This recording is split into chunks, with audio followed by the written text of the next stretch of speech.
Maybe I feel like a villain. They say I'm all for one. For clip, but I don't need no medal. I father, so why she should mutant these sons? I'm leaving states where they're killing. New season, there's more to come. Take this as part of the pain that I'm bringing. A god of this new world, my time has begun. I'm gonna bring the lead, but no death note. Cell games, so our body gonna explode. Kick him in the nuts, turn a falsetto. Now they're giving up, crocodile, how I let go. You ever said so? Coming from the dead zone, striking my opponents, take them down like Nintendo. Like a Richard Murray, not a snake, but I get close. Fuck a Tory and bring him my manifesto. Joker's a cubby, I take you to church. Act like I'm Griffith, I'm making berserk. Freezer, I'm treating these vermin like dirt. Sakuna, you know I'm the king of the curse. Put in the work, I'm evolving like Marians. I'll just to summon my own brothers. Look what I learn, I create new ideas and I mix it together like show Tacco. I've been trapped in this cycle. I've been losing my mind.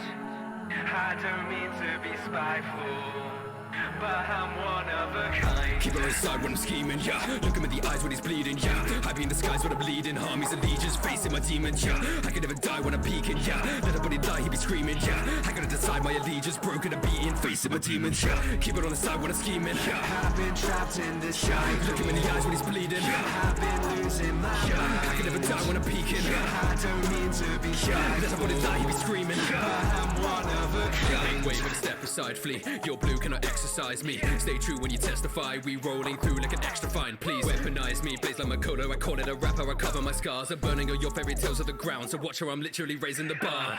Monster, Johan, Shinigami. I said death in the eyes. Requiem, Mozart. Don't need a shudder. You're gonna die. Cause I bring a major war. Make the hell sing like a major chord. I commit murder in third degree like a Kuzawa. That is what my major's for. Praise the Lord. When I rap, then no time stops. Throw a body like a mic drop. Murderer, I'm a 10, hearing 9 shots. Hover shuffle August like the songs on my iPod. My god, on top, I'm an icon. Bleach burns cold that I whitewash. I set and plan set like a time bomb. Homie never shrinks cause I never took a night off.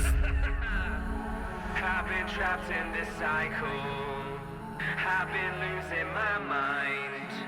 I don't mean to be spiteful, but I'm one of a kind. Keep her inside when I'm scheming, yeah. Look him in the eyes when he's bleeding, yeah. I be in disguise when I'm bleeding. Armies and legions facing my demons, yeah. I can never die when I'm peeking, yeah. Let a buddy die, he be screaming, yeah. I gotta decide my allegiance, broken and beating, facing my demons, yeah. Keep it on the side when I'm scheming, yeah. I've been trapped in this cycle. Look him in the eyes when he's bleeding, I've been losing my mind. I can never die when I'm peeking, I don't mean to be shy. Let a buddy die, he be screaming, but I'm one of a kind.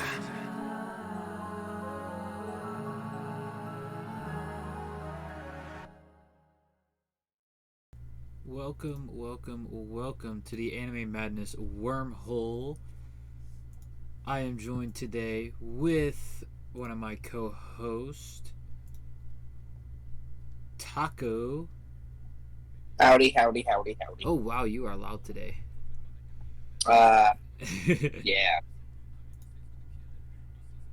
And I am covering you, so I gotta switch this to the other side this week. Maybe I should. Alright, so you ready to talk some My Hero? When ain't talking? So, spoiler warning for this week, we are going to be talking about the My Hero chapters 362 and onward, and then going into some CBRs later in the stream, unless you want to start with CBRs now and wait to do chapters until Tony gets here, who is going to be here. He's just running a little late. We should probably do. I mean, He knows the he chapters. knows chapters. He knows chapters, but like he doesn't know all the chapters. Which it isn't a thing, because we're hitting like we're gonna hit the big points, like certain class 1A. Oh my lord! 2 certain class 1A students, one of them with his family. Like, we're gonna be covering that type of stuff from the chapters, especially the 3 most recent, which he is fully aware of. Oh well, yeah, because we kind of went through that. Yeah. So you want to do Austria. You want to do CBRs first? That's fine. All right. This actually, I searched My Hero, and I just searched it today. And one of the, I just did a new setup, so I'm trying to get my camera Actually, fully situated too. I just thought of something. I forget what chapter it was off the top of my head, since this is kind of completely non-spoiler free. Which we can just talk about anything. Does he know about the traitor? No, he does not know about a traitor. He does not know about Okay. them because I think that's before 362. I believe it's like 330 something. Yeah, but we're doing 362 up. But it's so important, though. I know, but with the most recent stuff that's going on right now, it's really not that big Nothing's of a problem. important. You know what? Since we're on this topic right now, going what's important versus not important, how come they have All Might fighting All for One, and then they don't show anything for like 2 weeks? Longer than 2 weeks. It's been like a month since we've seen that battlefield. You get my point, though. Like, we had no chapter last week. Like, come on. But I'll yeah, show that. I'm like, oh, here's everything going on with Dobby. from 7 hours ago, there's a 10 best rescue arcs in anime, and and this is under a search for My Hero Academia. I understand the Bakugo one was a rescue arc. I understand that. Yeah. But is it really on the level of like Rukia, Nico Robin, Sasuke, like their rescue arcs? I mean, the problem is, I look at that season. That's season 3 for the anime. I forget what chapter it is for the anime, but I know it's season 3 for the anime. I think it's season 3. Yeah, because that's the training camp. That's like the summer camp or whatever. And then you have Yeah. All Might versus All for One. and all those stuff. Oh yeah, because All Might versus All for One United States of Smash was like towards the end of season 3. Yeah, that's which is iconic. Thanks to Christopher 7. Yeah. So let's look at this. Of course, you have Naruto. You have the big 3 as the thing, because they have the 3 best retrieval arcs. I mean, that's pretty. Like anyone who's That's heard understandable. Nico Robin's "I Want to Live" scream will know. Like, no, it's just amazing. Well, let's see what they have at number 10. They have pretty much all of part 3. I'm sorry, that was not a retrieval arc. That was not a rescue arc. They were going to kill Pretty Dio. much. They said pretty much. Yeah, but there was no rescuing in part 3 at all. They were literally just on a journey to kill Dio. Well, the fact it wasn't even anything specific. It was just pretty much all. That's all of part 3 is. All of part 3 is Jotaro learning about the stand power, joining this group.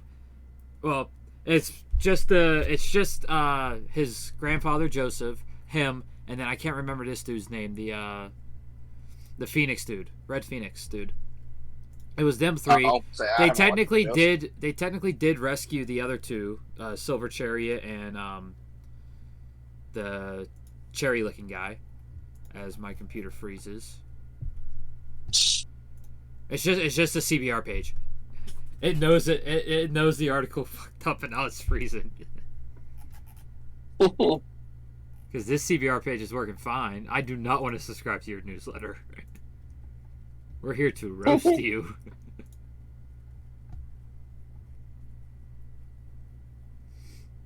But yeah, Pretty much all of them. Pretty much all of them. JoJo's part 3. JoJo's part 3 is not a rescuing part. It is a just death march, basically. Like, you have those 5 plus Iggy, which Iggy is the second best dog in all of anime. Cannot top Ein from Cowboy Bebop. No, you really can. Even though Iggy's like my favorite breed of dog. Iggy's a pug. Say it's Ein. But Ein is so much better than Iggy. Even though Iggy can talk. Iggy can talk. The only close third better be Akamaru or Nah. Kakashi's. I can forget his. Kakashi's ninja hounds are way better than Akamaru. Yeah, man, but Fang over Fang. I'm kidding. But if I had to say what the number 3 animal in anime would have to be, it's fucking Tony Chopper from One Piece. That's a fair thing. You know what? Just because it's My Hero week for this, it's Froppy. I'm kidding. She's not a full animal though. I would say like Gang Orca, because he's more closely to a full orca than Froppy is to a full frog. I mean, what? It's either Gang Orca or I can't remember his name. He's the seal. I forget his name. Oh, Jaguar or something like that. I think it's like Jaguar or something. Yeah. Which makes no sense because he's a seal. I think it was a One Piece thing because there's a character in One Piece called Jaguar D Sol. And when the chapter with him first being revealed came out, it was mistranslated to Jaguar D Seal. It was literally mistranslated to Jaguar D Seal. Jesus. So I think it's a play on that mistranslation from One Piece. It could be. But this is already a bad list. JoJo's should not be on here at all. As far as I know, there's not a single retrieval or rescue arc in any JoJo's. Say, I haven't watched JoJo's, so I'm gonna take all your word for it. The Betelgeuse arc from ReZero. Okay, now I kind of wish Tony was here because this is one of his favorite anime of all time. Yeah. Okay, yeah. This one should be higher, but it shouldn't be the. Yeah, to say. It shouldn't be the Betelgeuse arc. It should be the one from season 2. Yeah. Where he's in the forest, and he has to pass the trials and get to the mansion and save the maids. It should be that one. But basically, the whole back half of the first season is basically a rescue arc because he has to rescue Rem. He has to do the rescuing here during the Betelgeuse arc. Okay. So I haven't watched ReZero either. I will tell you. So you know the mental trauma that Guts has gone through. Yeah, for the most part. There's only one character I would put above him when it comes to mental trauma. And that's saying a lot because Guts is like the most traumatized character in all of anime. Subaru is the only one who's on the same level as him.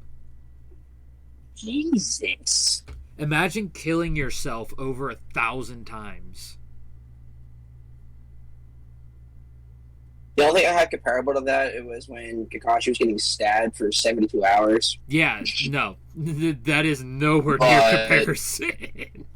No. It's really not. Like, it's still bad. It is, but the Subaru, he has the power called Return by Death. Oh, no. Which means he can basically return to a save. He calls it a save point, even though he doesn't know when it is actually at. And if he kills himself, he can go back to that point and restart the day. No one else remembers what happens. Only he remembers what happens. So if someone dies in front of him and he goes to save them by doing his Return by Death, he still has the mental trauma of them dying in front of him. And he does it. In the first season alone, he kills himself over 500 times. Jesus. That we know of, and it's not all shown. Like, it doesn't all get shown. Only, like, major ones get shown, but it's implied that he has done it way almost into the 4 digits. Oh my god, that's horrible. The only other show that has a similar power like this is Summertime Rendering, and Summertime Rendering actually does it in a darker way, and it's hard to sit here and be like, wait, this is already dark. How can it even be done darker? But it can. Yeah, apparently. Yeah, Summertime Rendering it did it darker. Digimon Tamers. I never watched Tamers. I always steered clear of Tamers. But apparently the Tamers versus Pokemon's better, don't at me. Hey, no, Digimon's better. No, it is not. Digimon is better. Digimon's play for the actual cards is so much easier to understand. That's fair. I'm not talking about the card game. I'm talking about the show. If we're talking about the card games between, like, I'm thinking Yu-Gi-Oh, but that's beside. No, when it comes to the shows, Yu-Gi-Oh is at the top of all 3 of them, hands down. As long as it's the original 5 seasons. Yeah. Then you go Digimon number 2, and it has to be the first 2 seasons, those first 50 episodes with the original Digidestin. But Indigo League is goated. You're not wrong, but it's not better than the original Digidestined and the first 5 seasons of Yu-Gi-Oh.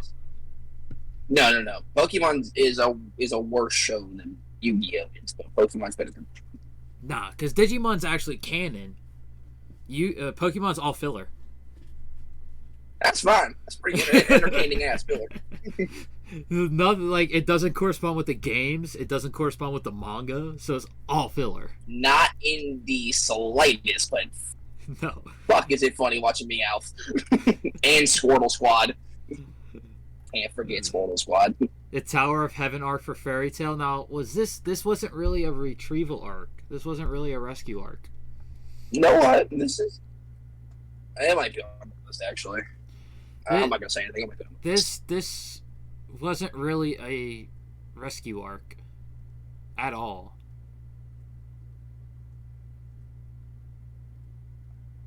I mean, yeah, Urza gets taken and they go to save Urza, but Urza basically breaks free and has a chance to escape herself before they even get to the Tower of Heaven.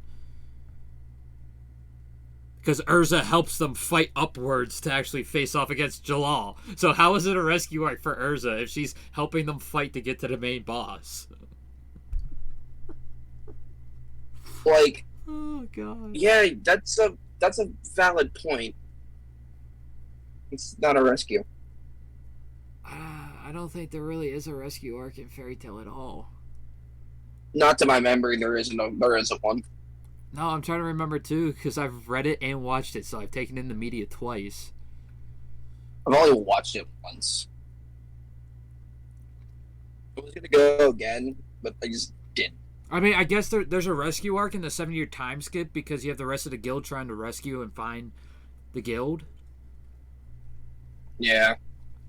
So, I mean, but that doesn't get shown, so there's not any real rescue arcs in there. Mob versus Claw. Yeah. Okay, I think this is from... Is this from... Which season is this from? Okay, this is from season... It's either season 2 or season 3.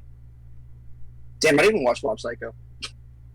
Oh, no! I remember, this is the end of season 1. Yes, this does deserve to be on here. This is the end of season 1. Okay. I do remember what this is now. Because it's hilarious, because you'll love Reagan. Reagan will be your favorite character in Mob Psycho.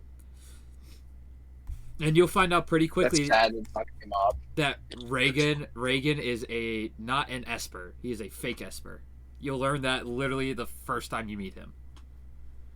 Hey, that's fine. He sounds funny. But in this final episode, Reagan goes off. Reagan is a complete badass in this episode.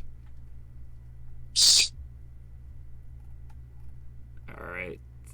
Okay, we're gonna skip this one because this is like very towards the end of Gintama. Here it is. They ranked it number 4 for the Hideout Raid arc, the saving of Bakugo. Okay. So I already know what 1, 2, and 3 are gonna be. I already know what 1, 2, and 3 are gonna be. It's gonna be the Soul Society, Eni's Lobby, and Sasuke Retrieval. Are we not? I mean, it's not really like a whole arc. Okay, so it's not on.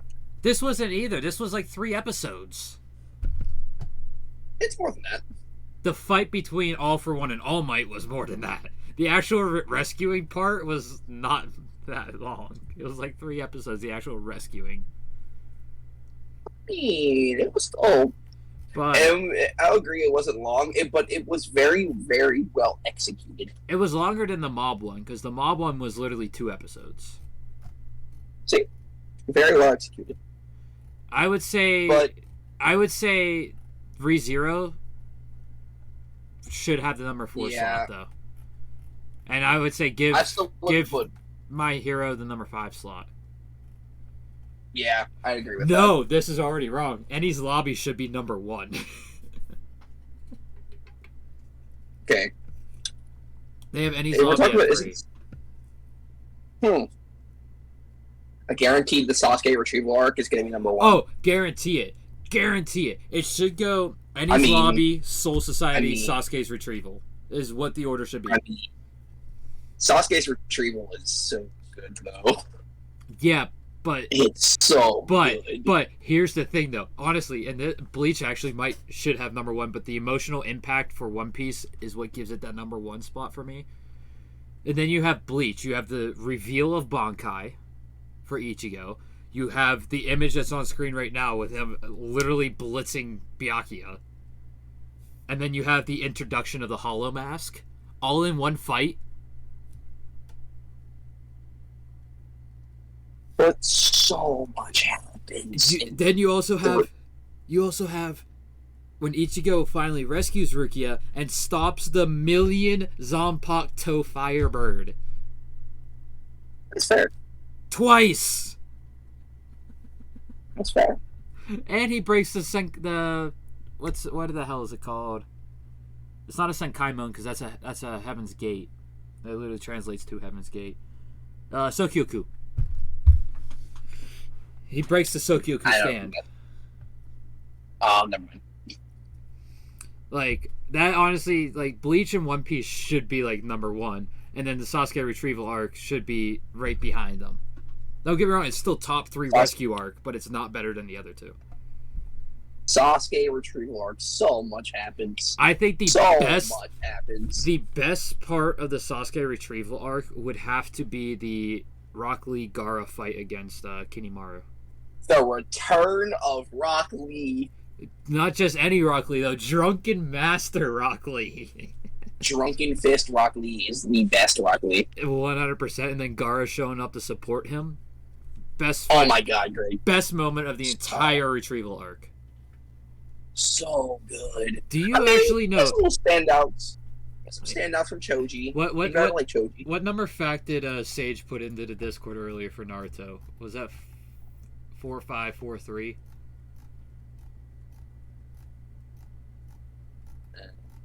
I'm going up through all the freaking gifts that we posted. There is so many. I put so many Mashal.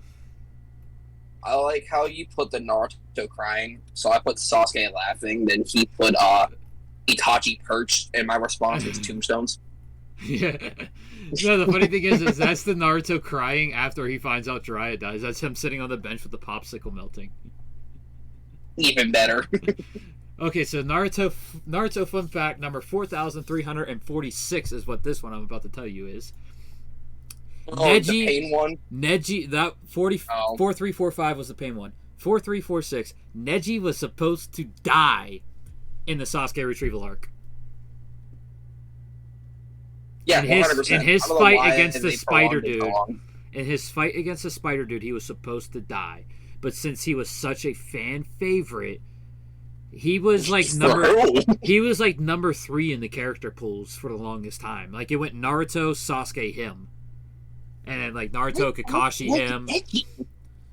Like he stayed in the top 5 for so long, and because of that, when he leaked, like he basically says like there might be some deaths of your favorite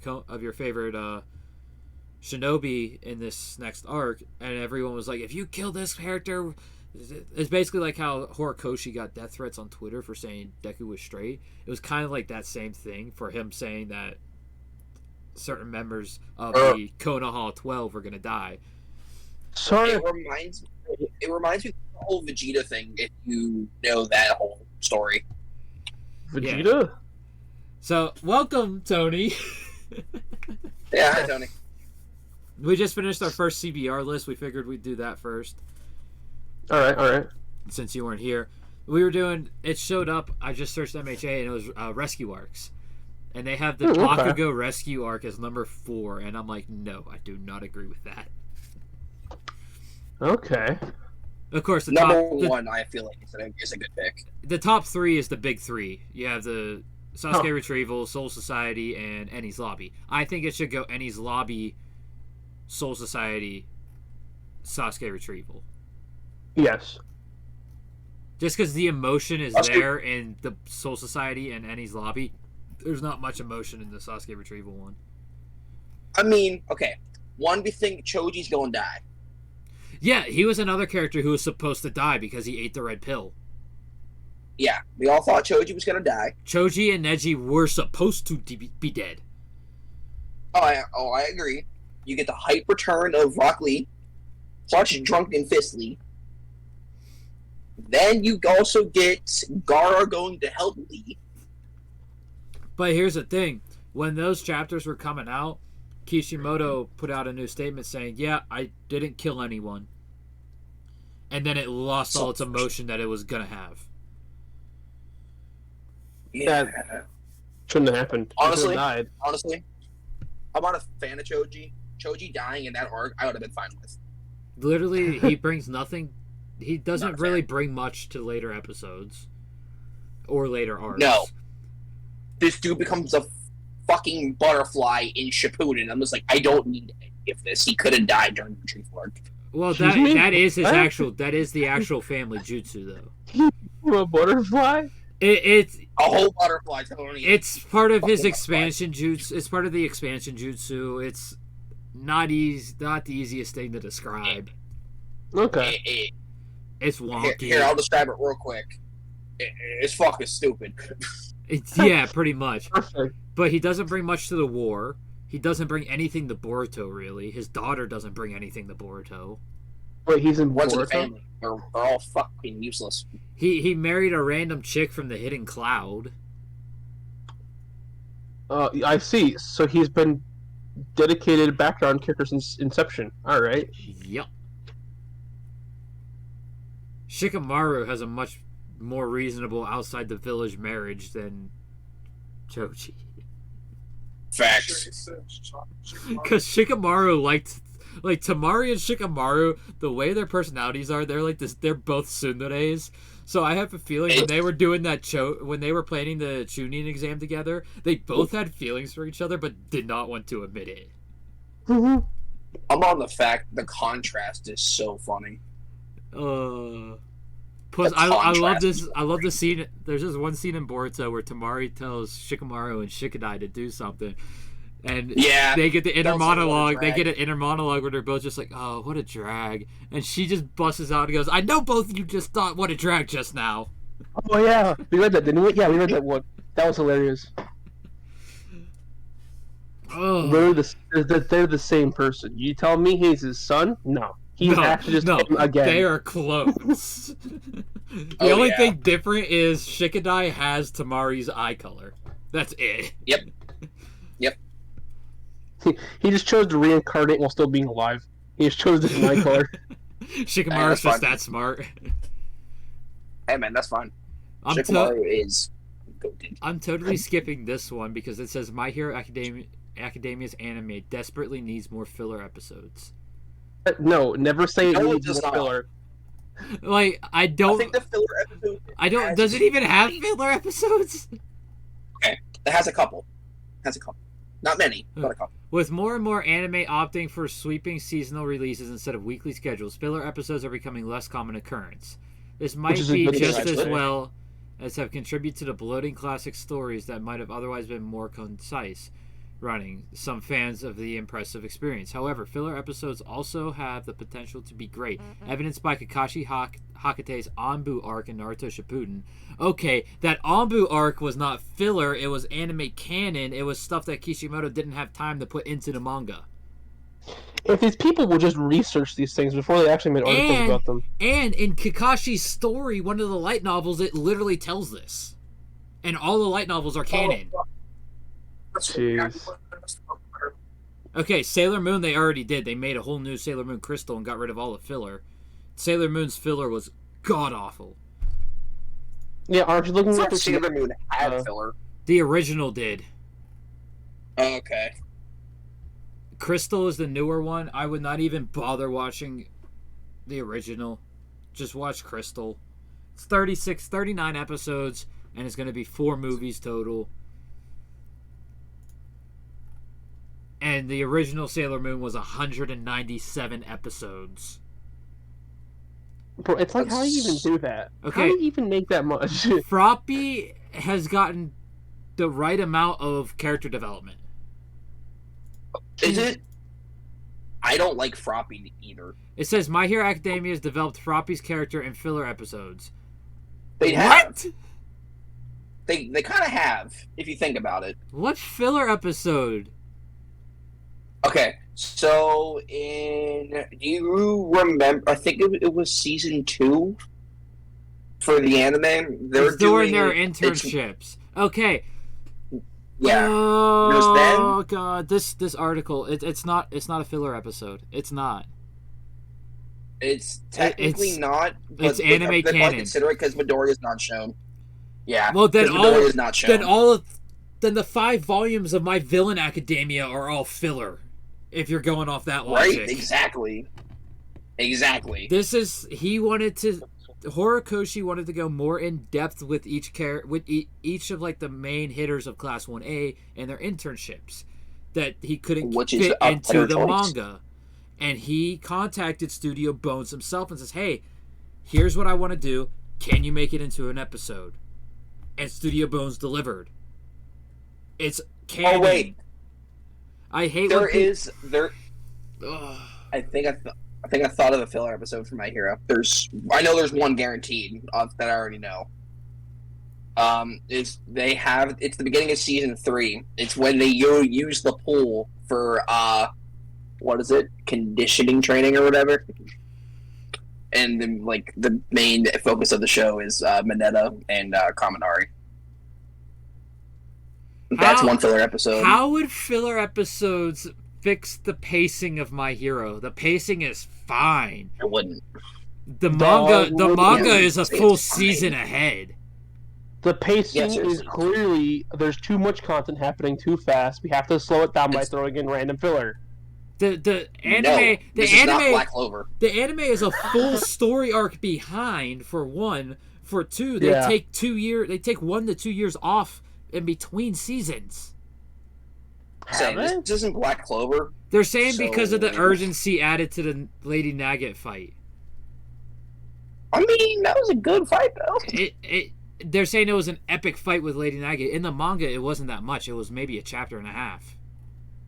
No, there was definitely added. I think they definitely did add extra. I am fine. That's not filler though. That's just that's fine. Adding makes more, the fight it more makes entertaining. it makes sense to add more to a fight because you're going from a still shot fight to a moving component fight. Yeah. So it makes sense to add stuff to it. Like if you look at Yamamoto and Yuhabaha's fight, it was like a chapter and a half in the manga. And Tony, a whole episode. Tony, you know how quick the chapters are in Bleach. Yes. Like, well, I know how quick chapters are in general. Like, if you're a fast reader, chapters go by in the blink of an eye. now here's the thing: the two chapters that have the Yamamoto versus Yuhabaha fight, which I mean, it's technically 3 if you include the plot twist part of the fight. Yes. Then it goes to 3 to 4 chapters, but just the 2 chapters of the main initial fight. The only dialogue is Yamamoto explaining his Bankai. That's okay. So it doesn't matter. It's still just lightning fast. Only anyway. dialogue. So My Hero does not need more filler. Do I agree with the filler that it has? Yes, because it's not filler. I hate when anyone thinks that there's a little. It's like 2 episodes. But here's the thing. It's all stuff Horikoshi wanted to put into the series. Right. I hate when people call something filler just because it's not in the manga or it's not manga. Like they called the Sasuke arc that happened with him going to the prison and finding the dinosaur. People were calling that filler until they found out, that's off the light novel. They were like, it has a manga coming out. It's not filler anymore. Yeah, I'm like, what is wrong with you? All the Naruto light novels are canon. There's only one light novel series that is not canon that I know of yet, and that is Bleach Camp for Your Own World. But I'm pretty sure Kubo made that canon when he made all the filler canon. Yeah. Oh, the bounce arc. The bounce arc, the Zanpakuto Rebellion, the invading army, the bounce arc, the new captain, all of them. You know something? You want to know something? Out of all the arcs in Bleach that I watched when I first watched Bleach, even with Hueco I still like the bounce arc the most. I don't know how. When it comes to those arcs, I like the Zanpakuto Rebellion arc because that one has a lot of character development, and that's the main arc that Kubo wanted to make canon. Here's my opinion. That arc isn't bad. Here's my opinion. It's just a big circle. Is it poorly written? Yes. Horribly written. Yes, it could have been written so much better, but. It's not a bad arc. It is still enjoyable. Now, here's It's my just- opinion. Okay, Tony. But of all the Bleach filler arcs, well, filler in quotation mark arcs, Yeah. my order probably goes Bount arc, Oh my god. the what was that, the what was the one with the noble house that he added with like the weird living weapons that like suck your soul or something? That is the new captain arc. That's the the Amagi arc. Yeah, Amagi arc. That takes number 2. I actually really enjoyed that. That one, the fucking princess was annoying as hell. She was annoying, but I genuinely liked that arc a lot. I liked Shuge, yes, the new captain that replaced Gin. He was so good. He only was had one badass. goal, and then even when he was good, as in like he was genuinely a nice guy. Yeah, it was a facade, but like to everyone but Yamamoto, he was kind. Even like he had nothing against anybody. No, he only had rage against Yamamoto. And then when he finds out what happened to his dad, he's still angry and fights Yamamoto, but his anger is not directed at Yamamoto anymore. No, I think his anger was actually it happened. And not only that, the Amagi, the living weapon, amplified his anger to a point where after he learned the truth, it didn't matter what his own personal feelings were anymore. Exactly, he didn't have control over his emotions. That was a really good written arc. The only one that was written better was the Zanpakuto Rebellion, which is why I'm weird that you haven't seen it yet. Here's where it's coming. I like the first half better than the second half. The first half where we have you like pre-Koga revival. Yeah, like before we get to the Muramasa fight and like all that, I loved it. It was great. After that fight, and we got into like fighting these like enraged, nameless Zanpakuto, I'm like, this is stupid. I'm gonna skip the rest of it. So after Koga and all that, that's when that arc really goes downhill. Yeah, but like before, like after up until that fight, oh, I love it. But it's just not my personal favorite. The reason why it's like that is because the way the schedule was working out was they didn't have enough time to do another filler arc before they got back into at the time canon material. Yeah, so they just tossed in that quick little. So they just tossed in those like 4 episodes of just a random nameless Zanpakuto or Asasuchi. Yeah. Because they're Asasuchis until they get their masters. Yeah. I didn't like that. I thought that was nonsense. I thought what happened with the characters in that was nonsense. They didn't seem like themselves. Yeah. But yeah, you're right. Like before that, oh my god, it's amazing. It's just not my favorite. The reason why the Bount arc is so high in my heart is because I just love Jin. He's just cool, all right. You're not wrong. Wind Vampire sounds so cool. Jin Maria was he was a beautifully written villain. Like I said, especially if the Bount arc had a little better writing, it would have been a knockout arc. It would have been on it would have been on the level of G8 from One Piece, I believe. If you remember the G8 arc post Skypiea. Yes. If it had the writing that, like, say the first half of the Zanpakuto Rebellion arc had, or the writing the Amagi arc had, it would have been or even the writing, because my top ones would definitely be the Zanpakuto Rebellion, the Evading Army, and then the Amagi. The Evading Army was such a good written arc as well. That was the clone one, right? That was the Mod Soul clone one, yeah. Yeah. And it introduced the creator of the Mod Souls, because Urahara wasn't actually the creator. Everyone thinks he was, but Kubo makes sure he added it in there in the manga where Kisuke says, I didn't create this. Mm-hmm. And they gave us the real creator. She just didn't create the research and development that Urahara did. Yeah. He made Gigai, which is what everyone seems to like not understand. And because Kisuke. If Kisuke didn't have that incident during like the 100 years back and Turn Back to Pendulum, if that incident never happened and he stayed captain of Squad 12, he probably would have made Squad 0. Probably. He more than likely would have gotten on Squad 0 because he gave birth to the Gigai. He gave birth to sealing techniques. He gave birth to the Hokyoku. Yeah. What else did he created visors, literally. 'Cause, like, even right now, he could probably get into Squad Zero with how much he has created. Even, slight spoiler for the 10-year time skip at the end of the series, you know how they use flip phones? Yes. Did he make it smartphones? Which is why I kind of don't like them giving Ryunosuke and the other, I can't remember her name, at the beginning of the Blood War. I don't like them having the, like, it's early model smartphones. It's not like FaceTime model smartphones yet, but they are touchscreen phones, because Kisuke literally creates that and creates them to where, like, literally Ichigo and Rukia are FaceTiming, and Rukia and Renji are in the Soul Society. That's awesome. While I love they're that. FaceTiming. It's amazing. Kisuke gives that. Kisuke gave them cable television. Electric Master G8 is great because it doesn't really have much central villain. Have a central villain to beat down. Is basically just the Straw Hats either fooling around or interacting with some characters in a way that feels sentimental. Yes and no. They do have an actual villain, being what was the Marine captain's name? I think it was John or something. Captain John. I don't know. John Bones Jones.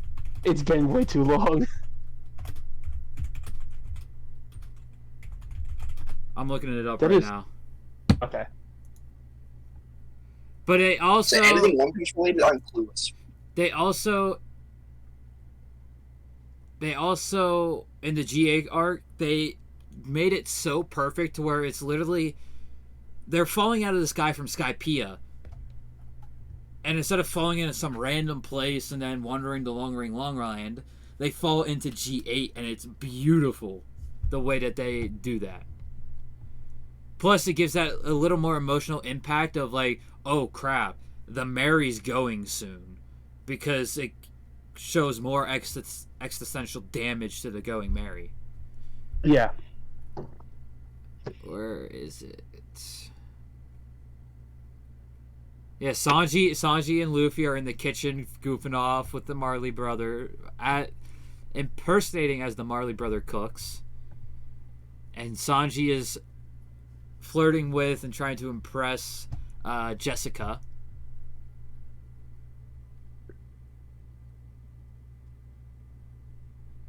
Jonathan was his name, and he's Vice Admiral Jonathan. Vice Admiral Jonathan was such a great villain. He was technically a villain and not a villain at the same time, but he was an amazing character. It feels like Oda sat down and wrote the storyboard for G8. That's what it felt like.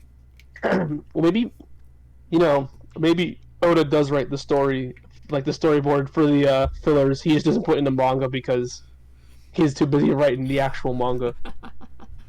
Maybe because Rainbow Mist filler was pretty bad. That was the one where they had that time travel mist. Mm-hmm. It's kind of like the Bermuda Triangle type thing. Ah, okay. He did it so much better with the Florian Triangle. See, maybe that makes sense because Oda would have experimented with it, messed up. He's like, oh, okay, I can do this, this, and this instead, and then boom, redid it again. Which makes me think maybe G8 was a experimental Marineford. Oh, yeah. Because it was an enclosed base like Marineford. Mm-hmm. Ooh, yeah. Oda. That's what Oda does. Oda does experimentation with the filler, and then he, like, if it does well or does poorly, he incorporates that into the story. Huh. Because also the Straw Hats, or not the Straw Hats, it's Luffy and the Impaled Down prisoners fall out of the damn sky in the Marineford too. Oh my god, look, we're figuring it out. Oda, we got you figured out. We've broken free of his genjutsu. One Piece is Oda's genjutsu. We've broken out of it. Yeah, I do agree with you, Electric Mastro. The Wano ending was kind of anticlimactic and kind of really fast, and then like, wait, what just happened? But yes, the current arc is crazy right now. I'm very excited for tomorrow's chapter.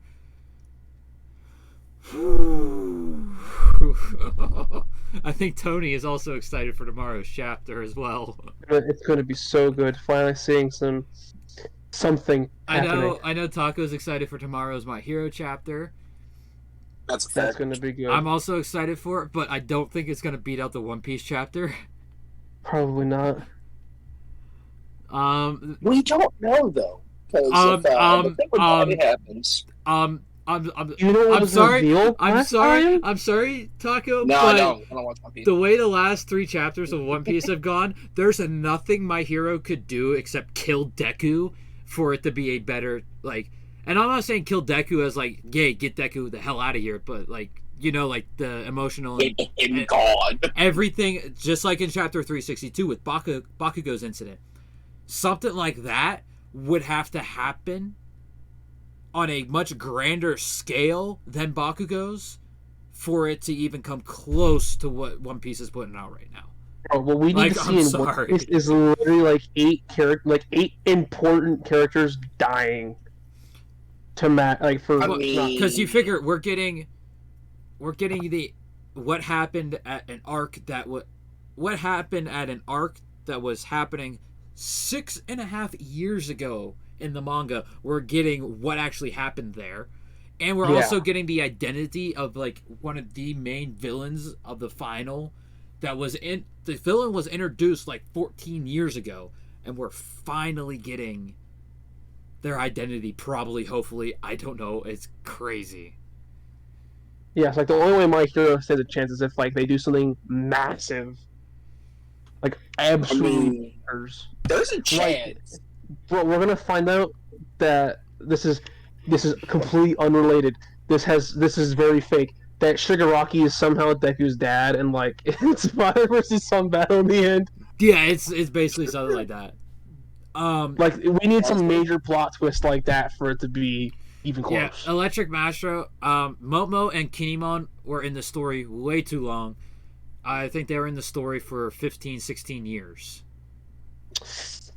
They've been in the story since Punk Hazard. When did Punk Hazard's first chapter come out? Let's find out.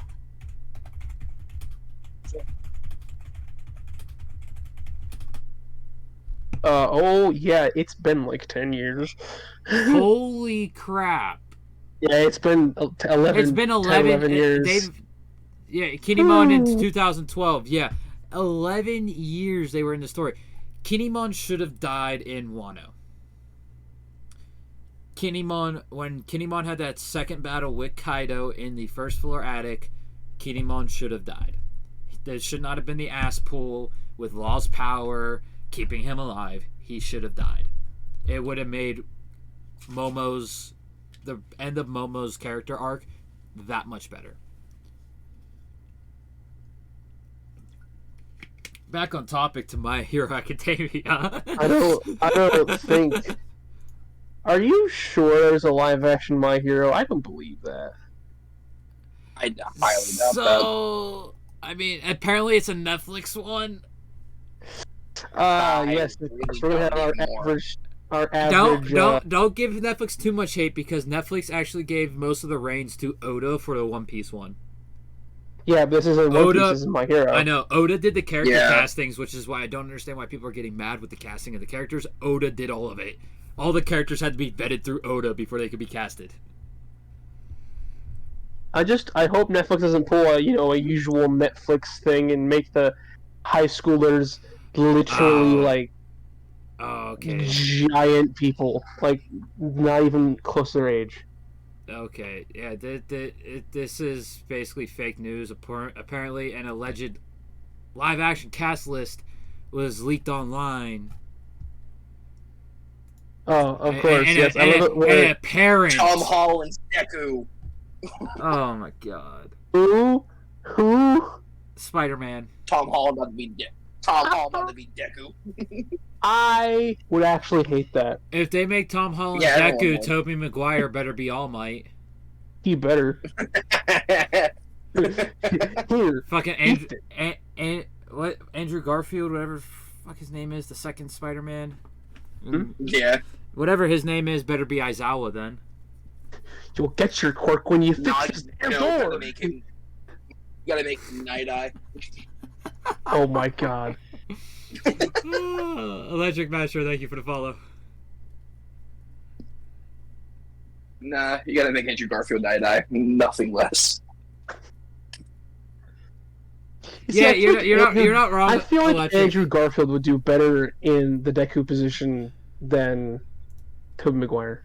You're not wrong, Electric. With the Momo seem pretty motivated already. I just feel like it was Kinemon needed to die there, and it would have made. I feel like it would have made the ending of Momo's character arc that much better if Kinemon did die, because I do feel like Momo's character arc did wrap up kind of short. Speaking of short, we got 10 dumbest males. What does it mean? I can't. What is his name? No. What is Mineta. it? Mineta. Thank you. Oh no, it's just Can't heroes. fucking stand him. 10 dumbest My Hero Academia heroes. If I they thought have, it's- if dude. Monoma is on this list, I'm actually gonna flip the table because I'm gonna be pissed. Monoma is proving himself right now. No, don't put Monoma has this grown so much. just setting that up. Monoma has. He's not that. I mean, we don't know what he's like outside of like a war scenario right now, but I feel like he's not No. gonna be the same, Yo. same douche I don't as think he was before. I like. I don't think any character's going to be the Oh. same as they were before. Number 10, No. Izuku Victorious. Number 10. That's fair. No, it's not. He's one of the smartest characters. Not even close. Nah, he's dumb. He's a shonen protagonist. I mean, he's a shonen protagonist. dumb as hell. Okay, you're gonna bring that What? up. Light Yagami. Lelouch v Britannia. Potato chip. Yes, but you see, the thing about Light is also the villain.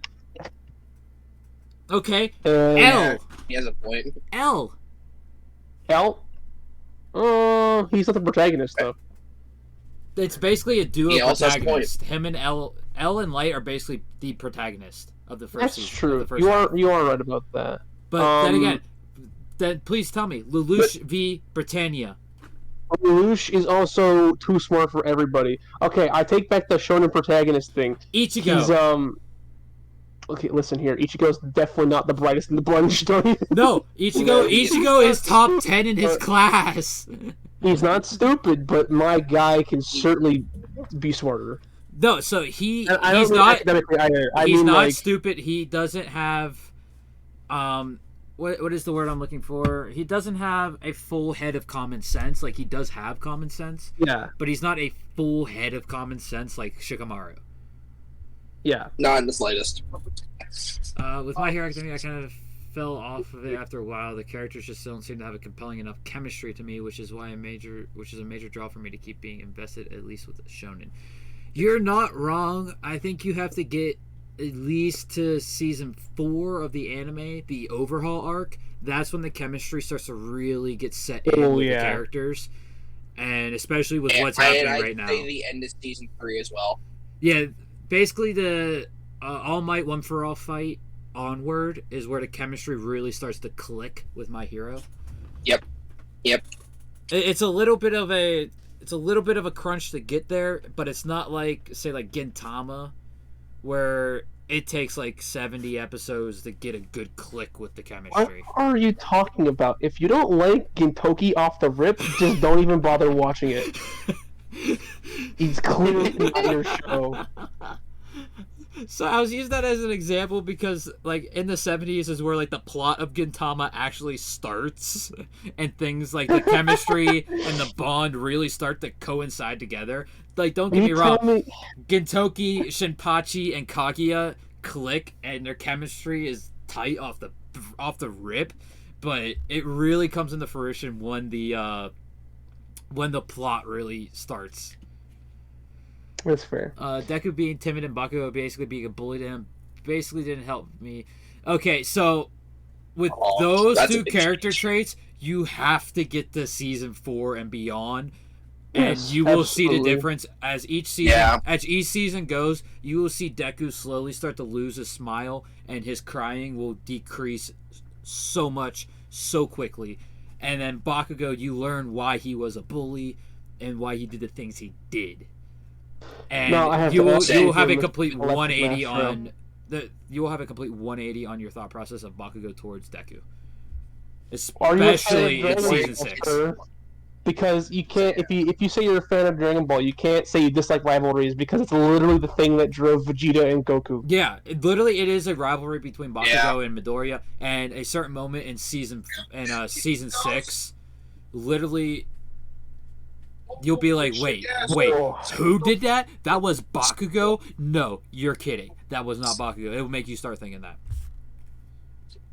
It's kind of like the whole Naruto and Sasuke thing, as well. It is, but No, it was no. not as bad as Naruto and Sasuke's. It's closer to Vegeta and No, Goku. not at all. It is 100% closer to Vegeta and Goku, I would say without a doubt.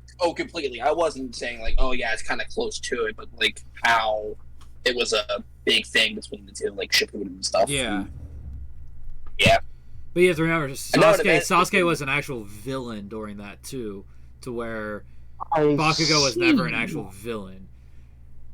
More of an 86 No. than a Z fan. Oh, I like this guy. He guy. likes the classic based down actual martial arts of Dragon Ball.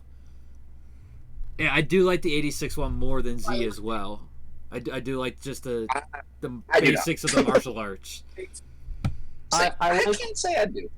I like Z when we first get into it, so we see, fight Raditz and them. Yeah, you like, like the Vegeta and Saiyan. Nappa. This is Saiyan song. And then skip to the androids. The Namek Saga? You don't like the Kind of Frieza weak. song. No. No. I Wait, do- I like- hold up. uh, Quiet for a minute. Did I Let me hear explain. you right? Let me Did I explain. hear Let me you explain. right? Let me explain. You said the Frieza saga was weak. This is my opinion. I'm 'cause sorry. I don't- I'm sorry. I'm What? sorry. That's I'm where sorry. Super Saiyan Whoa. first shows up. And you let How me is speak, that you weak? fools. Those No. barbarians. You know, let me explain. You called it weak. You Because straight up said everything it was that happens weak. up until everything that happens up until Frieza shows up is kind of meaningless. I can see your point. I can see After slightly your Frieza point. shows up, it's great, but But it's kind of drawn out It just a is. little bit. It is. There was I no like reason. the Kai version better. There of was that, at least. no reason for Goku to be on a spaceship for 30 episodes. Exactly. Completely That's agree. why I It's don't. just as bad as Guy on the Every- goddamn ship. So I like everything that happens in it, like the action and all that. I just don't like watching it because it takes forever to get there. Tacco, That's why. Did I that's hear why I you right? My guy on a ship? Oh yeah, you don't remember that? No, I remember it now. You don't remember that? I remember 20 it. episodes I remember of Guy it. throwing up on a boat. 20. Let's all agree here that Naruto and Boruto have the worst filler ever. Yes. Horrible filler. Oh. But Naruto has some good, funny filler episodes, like when they go to see Kakashi's face under his mask, which is hilarious. Yeah, that No, was I a can- good one. That was a good one. Most of it's bad. He Most of points it's out really- that Z basically just boils down to Goku being in empty fields fighting. I can kind of see where that's the case. Yeah. Because that's kind of what happens once we get Super Saiyan and all the different stages of it.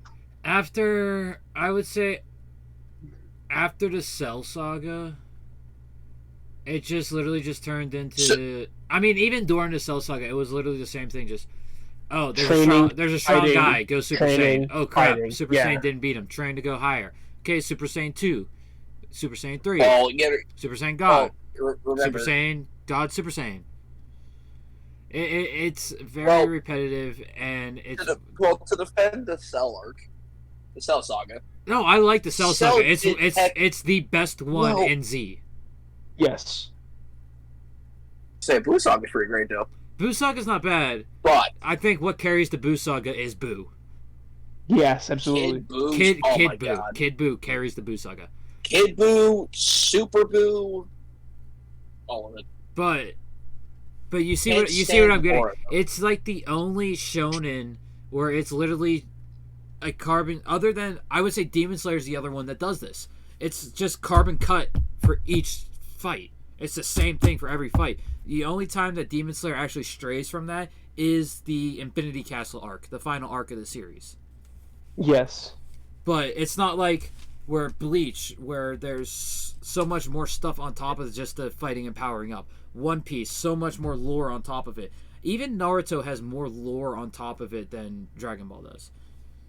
Well, we can all agree, Dragon Ball wasn't supposed to be, like, super deep. No, I do agree with you with that.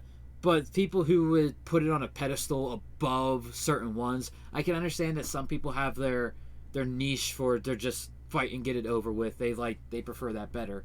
But when the majority of the community likes lore, how can these people who like lore put Dragon Ball over stuff like Bleach and One Piece? That's what I don't understand. Because One Piece has the most lore out of... I would say the top 3 most lore out of any of the shonen or seinen or shoujo that I have seen. The top 3 are One Piece, Berserk, and Bleach. For most lore. Yes.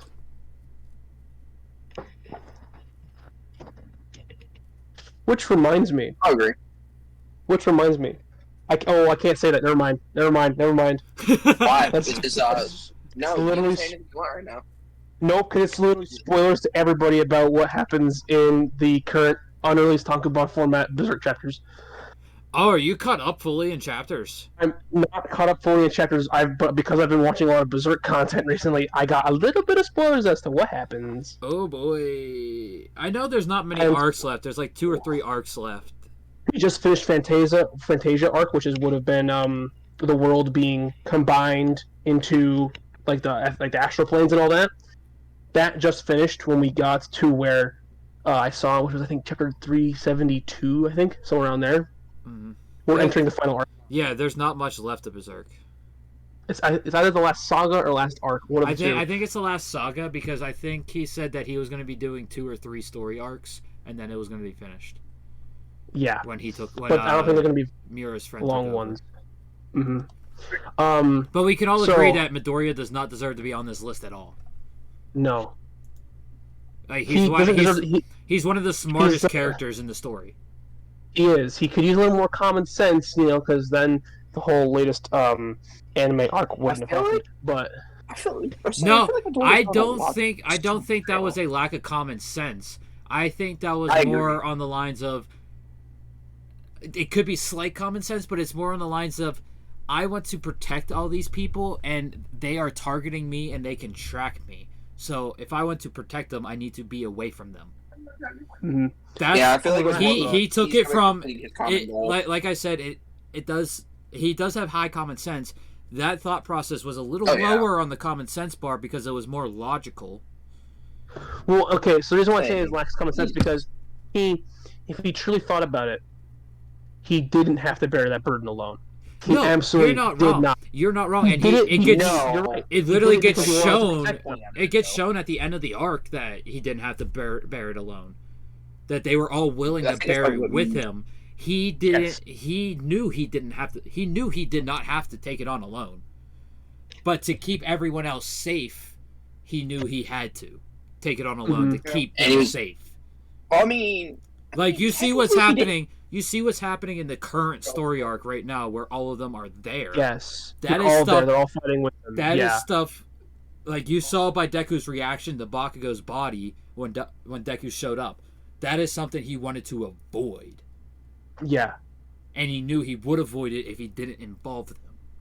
That was his thought process in Season 6 in the Vigilante arc. Yeah. Which, to add to that, not the whole doing it alone thing, when that chapter wraps up with Uraraka's speech, that makes it that much more impactful. Yeah. Ooh, okay. Because it opens his eyes of like, yes, I knew they would help me. I didn't want to risk their lives, but they are willing to do that. Which is, it's fair that he didn't want to do that, but he could have also just gone about it a better way. I think. You're not wrong. There's so many different. There's several different ways that he could have gone about it. You're not wrong about that in the slightest. But is that a dumb enough thing of him to be doing to get him on this list? No. Hell, I would put him. Say we did a top 20 characters, I'd put him at 20. I'd say he's probably like the 20th dumbest character. No, I would never put him. He's one of the smartest in the series. How can you put him that low? Yeah. I know. I say yeah. so. 20 dumbest characters in My Hero. I put Deku at 20, potentially being pushed off by some other characters. If you Only think because Nezu I'd be looking at. and Aizawa are definitely in the top 3. Yaoyorozu's I'm saying by far. I go by 20 dumbest by like looking at just 1A. I don't mean like out of whole Oh, My Hero. there's I mean only just one. there's only 20 students in 1A, so he would not be there. No, there's 21 because Shino. Okay. He wasn't officially given the class 1A. They're still debating which one to put him in. Yeah. But we're gonna count him as class 1A for now. For Deku, sure. Deku would not be the smartest because you have Momo, Ida. Yaoyorozu. You have Momo, Ida, and Shino are all above him. Okay, so yeah, he'd be so okay, know yeah, if I but put that's Ida still fair then. Ida is smarter than Deku. Todoroki is the 50-50 gray area. So the top 5 in no particular order would be Momo, Ida, Shino, Deku, Todoroki. Okay. That would be the top 5. I love the smartest. Bakugo line. I love the Bakugo line about Todoroki. He's like, how can you be so dull and sharp all at the same time? That's because he's hot and cold, you know? Number 9, Okay. Ezreal Kirishima. I can see why he's on here. Oh, I can see. 100%. Yeah. Okay, if number Yeah. 1 is not Denki, I'm gonna lose it. Number 1 has to be Mineta. No, Yes. Denki is dumber than Mineta. Okay, what about Tetsu? Tetsu, I would put at 8 right after Kirishima. I hope so, because that guy is dumb as hell. Nope, they put Monoma.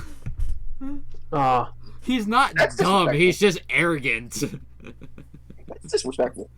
I can see Yeah, they're it's just going off disrespectful. the anime for this. They're not going off the manga, so his current acts course. that he's doing are not incorporated. But even in the manga, he's not dumb. Like if you look at the that's beginning of disrespectful. season 5, the joint training where they're fighting in teams against each other, 1B and 1A. He was the mastermind behind 1B's strategy for that fight. Oh yeah, see, he is very smart. He is extremely smart. He is very strategical. He is just, as this says, most obnoxious. Why is he on a dumb list if he's the Cocky most as hell. obnoxious? Cocky as hell. If this was an obnoxious character list, he would definitely get number 1. Oh, Obnoxious? Bakugo would. Yeah. Bakugo would. No. Not even a question for me. Monoma Yes, is worse than yes. Bakugo. Even Bakugo admits that Monoma No. is worse than him. But let's be real. Deep down, we all know Bakugo's worse than him. But he's really not, because especially Bakugo 1 changes before Not him. now. And even the fight between Bakugo and Midoriya in Field Gamma, you can see My that favorite episode of My Hero. I literally have a wall scroll of it on my window. So that is my favorite episode of My Hero. You could see there that Bakugo is not the obnoxious character we thought he is. No, like, Which- he It's just changes how a lot. Which I think it just goes to personality show Before that, Monoma is more obnoxious than Bakugo. Bakugo with number 2 or number 3, but Monoma is 100% number 1 for obnoxious. I think know, so. because So here's what we can say. I'll know.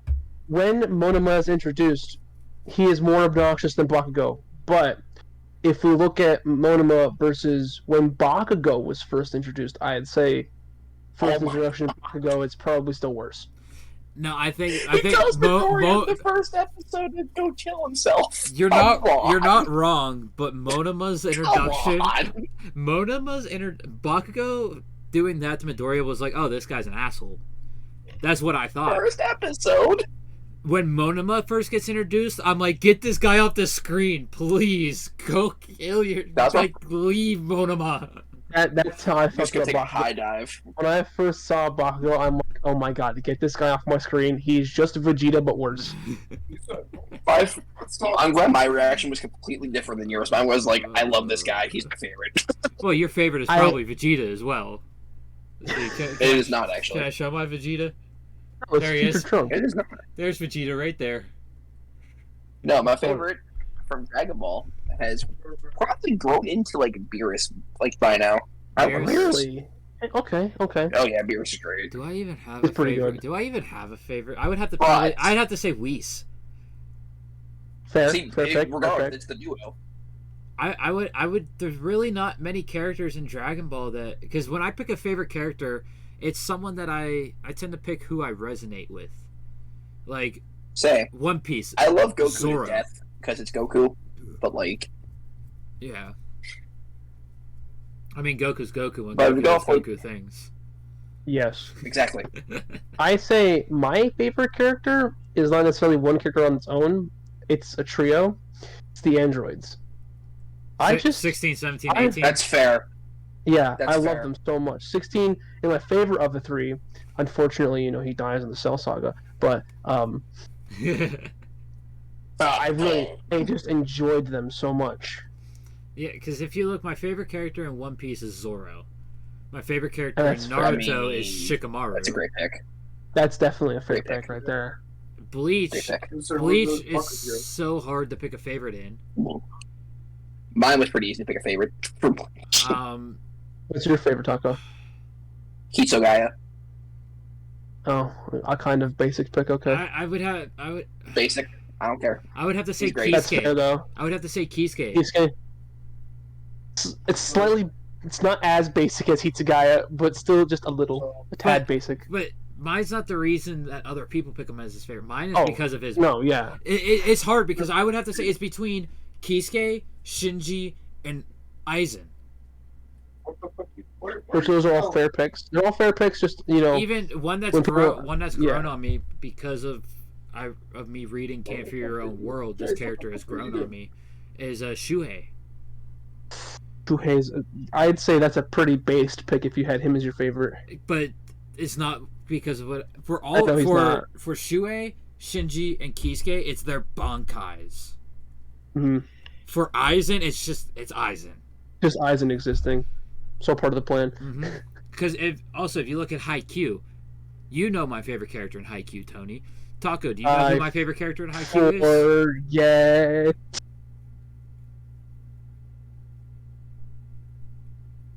Did we lose Tacco? The silence is deafening. No, I don't think so. One more time. Sorry. He asked if you knew who his favorite character was from Haikyuu. From Haikyuu? Yeah. No, I personally don't. It's Who number the hell 3. played that? Stop it right now. I hate you. I don't know what you're talking about. I heard that I'm right I behind you. don't know what you're Excuse talking me. about. So now I know it. I know it's not. Yeah. I know it's not me thinking it's something actually behind me now. But my favorite is Asahi, the ace. Oh, yeah, Asahi Azumi. And look at Randy Orton slithering. Watch out! Watch out! RKO! Do we finally add soundboard bits now? No. They're from my other servers. Okay. Since Okay. I have Nitro, I can use them in any server. Oh, nice. So I have that one. I have. Where's that right behind you one from? What the hell's wrong with you? That is from mine and Cope's clan Discord. Oh, okay, okay. It's for search and destroy on Call of Duty.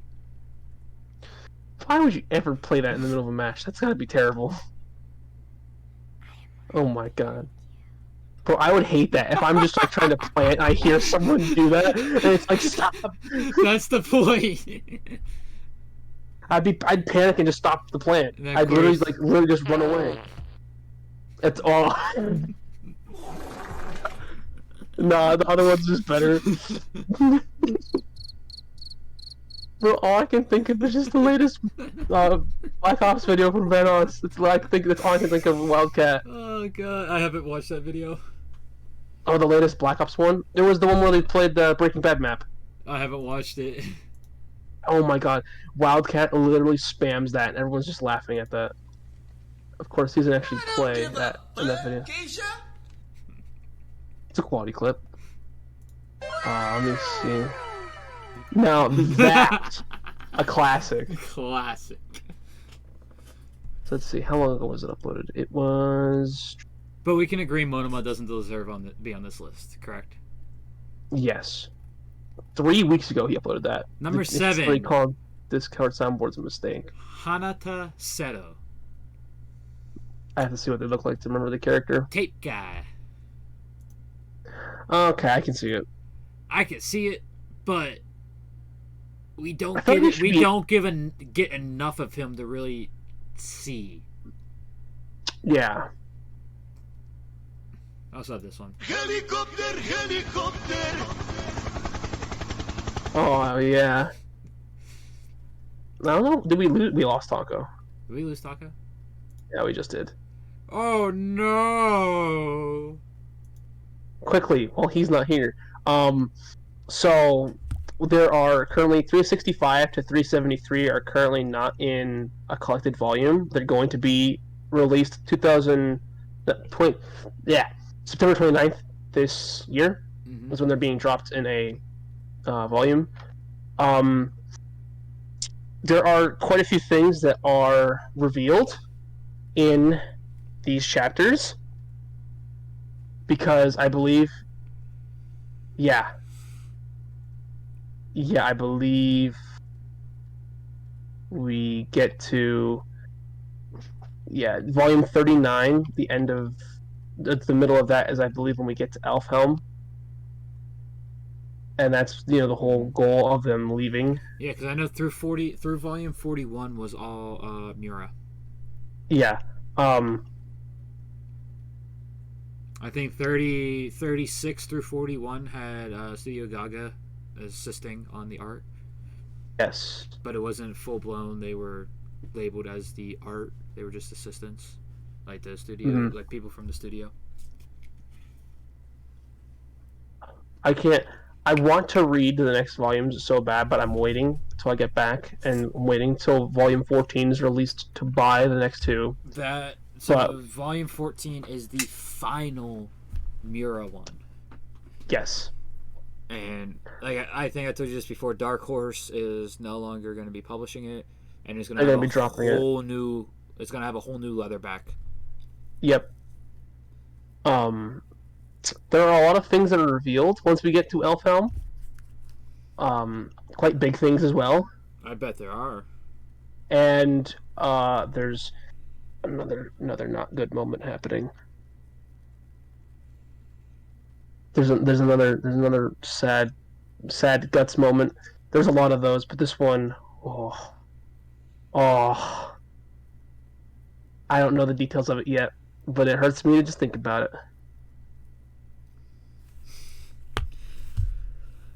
But yeah, What happened to Tacco? he vanished off the face of the earth. I hit him with my Genjutsu Bankai Devil Fruit Power. Yeah, quite nasty.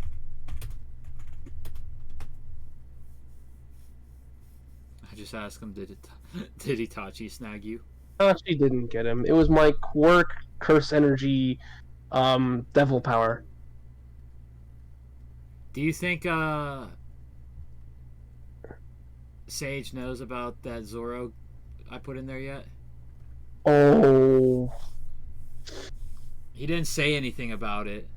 he was at like episode 300, wasn't he? Since we last mentioned that. In Thriller Bark.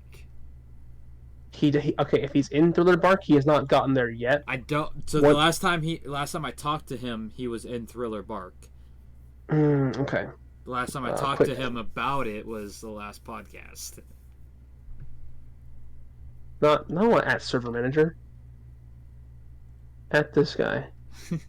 Yeah, I don't think Cope would like you adding him right now. I don't know what he's doing. Hey, he's back. Hey, there he is.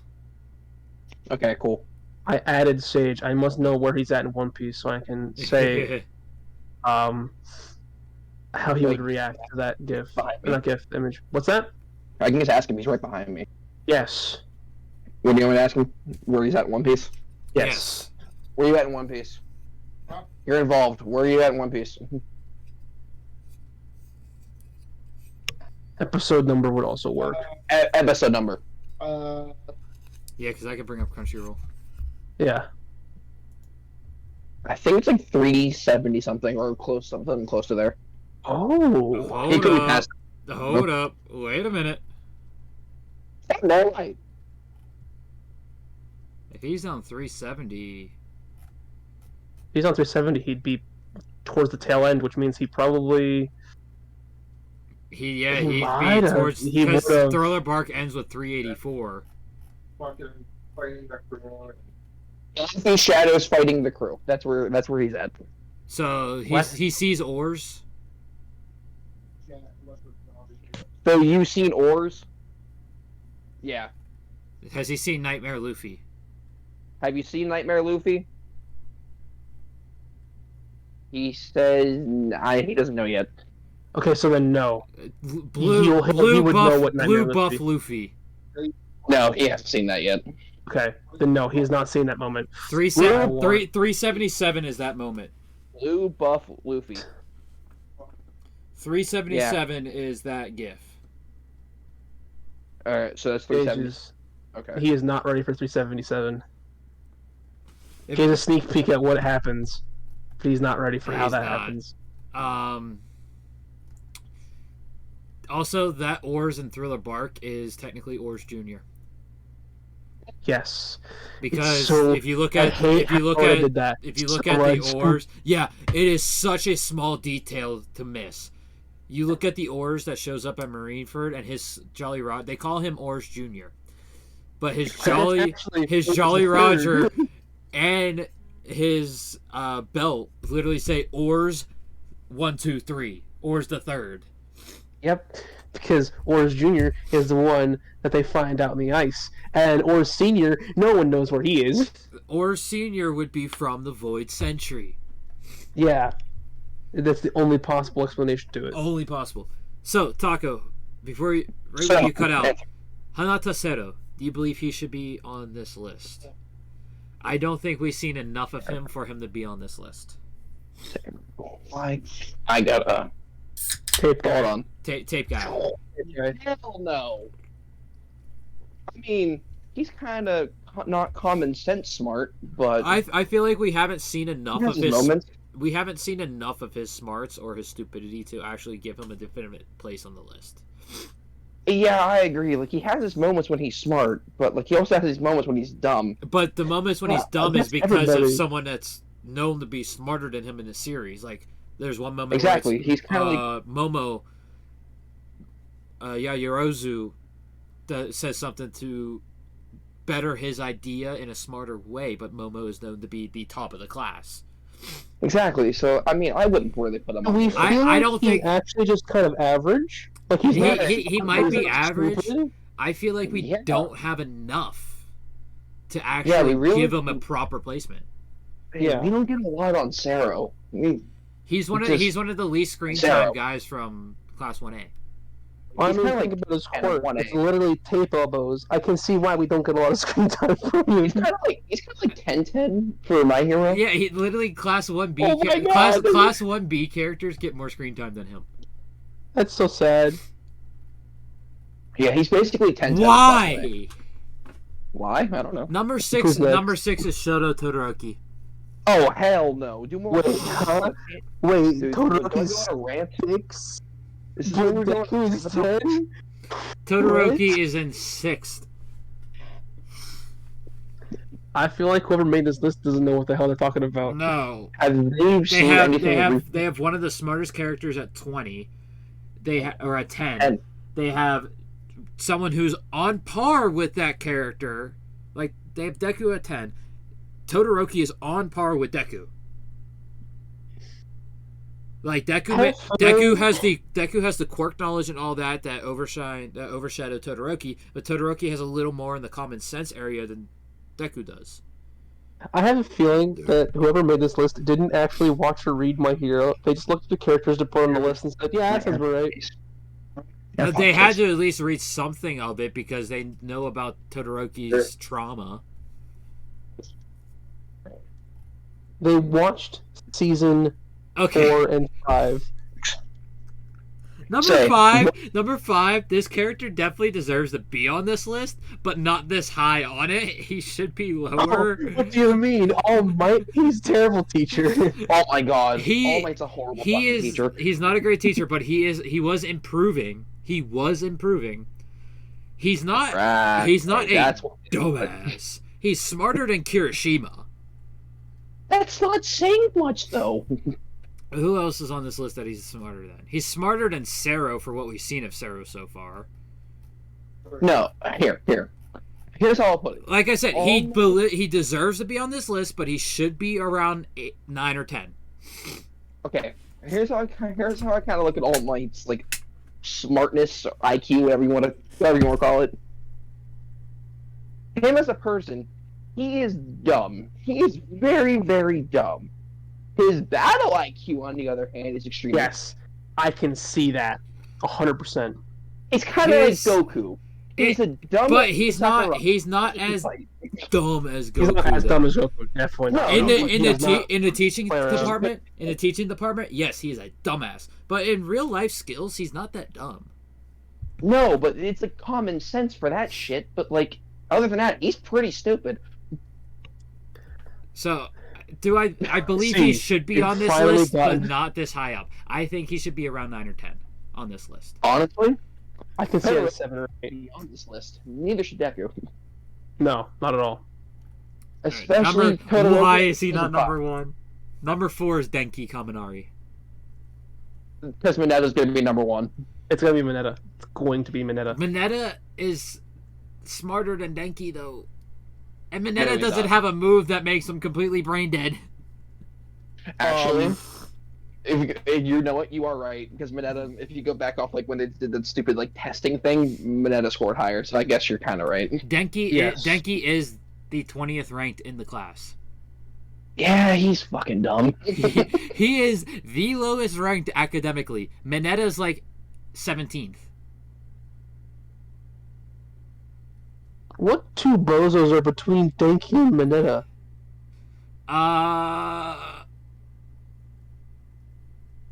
I think Kirishima is one of them.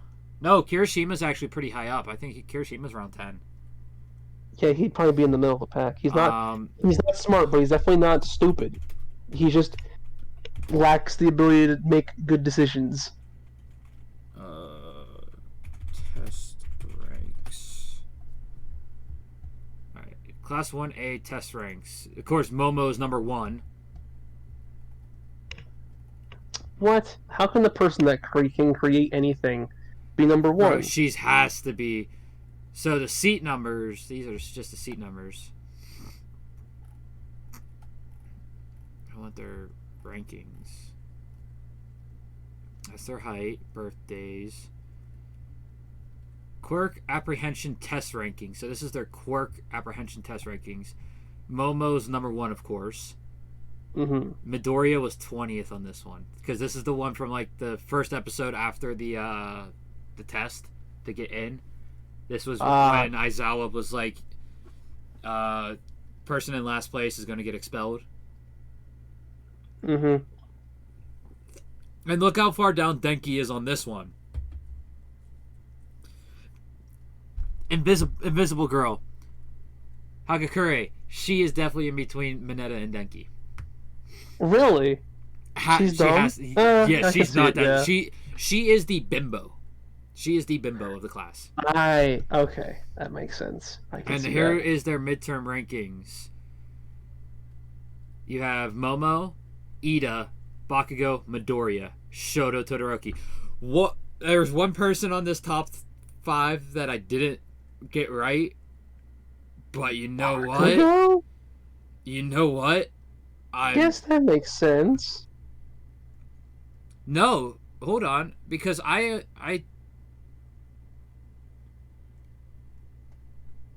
Bakugo I didn't include in it because I was including Monoma, because Monoma's number 1 in Class 1B. Sorry, Bakugo's way smarter than people give him credit for. Yeah, so I basically I got his personality. I got the top 5 pretty much correct. Mm-hmm. Yeah. Then we have just shouting and yelling. Then we have Which people in the top 5 on the list? We have Sue, Ow. Jiro, Ojiro, Mineta is 9th, and Shoji is 10th. Yeah, exactly. Mineta is pretty smart. Yeah, but he's just I a can't perv. stand him. He's just a perv. Yeah, he's just a poorly written Jiraiya. Yeah, but he is a Yes. smart character. Then 11, we have Koji, the animal guy. I don't like him either. Then you have Sato, who's the sugar. Then Uraraka and Tokiyami. And Kirishima is 15th. Say Tokoyami's an underrated character. Then after that, we have Toru, the Invisigirl. Sero, Tape Arms. Aoyama. Mina is 19th. Yeah. And then Okay. Denki is 20th. So my thing is, you went off the rankings. That's How their is midterm Shoto- rankings. How is Shoto and Deku even on the list then? They're both in the top 5. I know. No, Deku's 10. Oh, yeah, on this list, they're in the top 5. Yeah, so they're both in the top 5. That makes no sense. And how is... we already know they're going to put Mineta above Denki. Mineta's in the top 10 on the midterms. Oh, 100%. Now, here's the final. Oh, that's right. The final didn't actually get a test grade because it was the battle one. Mm-hmm. So everyone passed the written. Several didn't pass the practical. Sero didn't pass the practical. Sato didn't pass the practical. Kirishima and Kaminari didn't pass the practical. They were the only 4 who didn't pass. Yeah, because that was for the training camp. No, that was the 2-on-1. 2 students versus 1 teacher. That was where Bakugo, Bakugo and Midoriya fought All Might. All Might. Yeah, you're right. Yeah. So there was no actual rankings for the final exams. You say, yeah, you're right. You're right. And the joint training battles. So yeah. So using this list here, the midterm is the best thing we got. This is their class rankings. And Mineta, like, look, see how quick we pulled up the class rankings? The person making this list could have pulled them up just as quick. Yep. So Kaminari should be in the top 3. But going to number 3, we have Sato. Sato was 8 places higher than Kaminari. Now, if you don't know a thing about Sato, like, Sato knows how to bake. But if you don't know a thing about Sato, you would think, oh, he's just a musclehead. There's no way he could be, because isn't his quirk? Yeah, his quirk is all about sugar, isn't it? Yeah. There's no way he can be a meathead. You have to actually, you have to balance that out. Yep. Mina being 2 and Mineta number 1. Told you.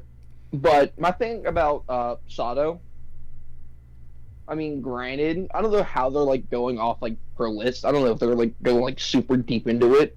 Mm-hmm. I mean, I don't think they're going off how they people use their powers and whatever. But he's not that right when it comes to that stuff. All right, you guys keep talking. I got to take a short timeout. I will be right back. I'm just going to go to the pre-stream screen because I don't have a break screen for this setup yet. So All right. I'll be right back. Okay. I will mute myself so y'all don't hear me, but you guys go ahead and talk about what you want to talk about. All right. What random topic do we have this week? So because dinner today for me was burritos, what is your Taco Bell menu item of choice? Oh, mine's actually discontinued. Really? Okay. Yeah. The beefy Frito burrito for $1. That shit was hitting. Oh, okay. Trigger choice gotta be Baja Blast. Anything if you get anything else but Baja Blast at Taco Bell, you're kind of dumb. Because why are you even there? I don't know if they still sell the item I like the most or not. It was I had steak. Let me look this up here. Taco Bell steak. They're bringing back the volcano menu though. Really? Yeah, I was kind of excited about that. I won't lie. No, it's not that one. It was like it had like It was like a grilled steak burrito or something like that.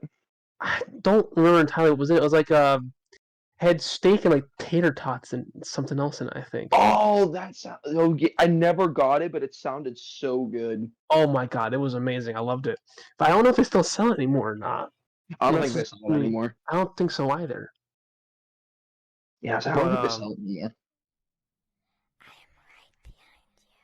Congratulations for being right behind me. I am back. Oh, okay. What do you think I said? You didn't hear that? Oh no, I did. Disturb me. Okay, now since you're back, we're gonna ask you: what is your Taco Bell menu item of choice? Oh, what's on their menu? We all got the drink. We got the drink covered already between the three of us. Let's be real. Okay, yeah, that's definitely Baja Blast. Good. I'm waiting for this man to answer like the weird like mango flavor they have. It's like, what's wrong with you? No, I missed. I missed I like- the one in Connecticut had the kickstart, so I would normally get the kickstart. Ooh. Right. But the one Interesting the one that here is. doesn't have a kickstart, so No. Baja Blast. But if one has a kickstart, I'm going kickstart all day. That's fair. But I would probably say the cravings box. Okay. Good choice. That's fair. That's fair. Good choice. Or a steak Not or a $5 steak pretty good. steak quesadilla with sour cream. All right. That would have to be my two go-to choices. We all Alright. chose a product. That's good. All right, one more off-topic thing before we get back on topic. Of course. Soda of choice. Oh, okay. Taco Bell, just in general. Mountain Dew. Fair. Okay, fair. You just gotta have the gamer I feel. think y'all know me by now. I know you have a whole Like with cart that. dedicated. Which you can't Gotta see have anymore that because gamer it's fuel. hidden behind that way now. Yeah, but I know where it's in the back corner. Yeah. Even though you probably just gestured to it, honestly. I did. Yeah, you did. There it is. Now, on the main podcast setup, the camera is set at a wider angle, but you still can't see it because it's shorter it is than down. the desk. Yeah. Favorite soda or soda of choice at least. Yes. You're like your preferred. I guess it depends. Depends on what they have. That's fair. Because if it's a Pepsi product place, I usually go with Well, don't Sierra don't Mist. don't No, don't, no, don't no, take no. don't take it a place. Don't take it a place. It's just Like you you're walking buy. into a grocery You're store. you're buying a buying bottle or groceries, something. buying groceries, buying soda. Okay. Yeah. Yes. Ah, You know they have it, but you grab it every time because Mhm. nothing else beats it.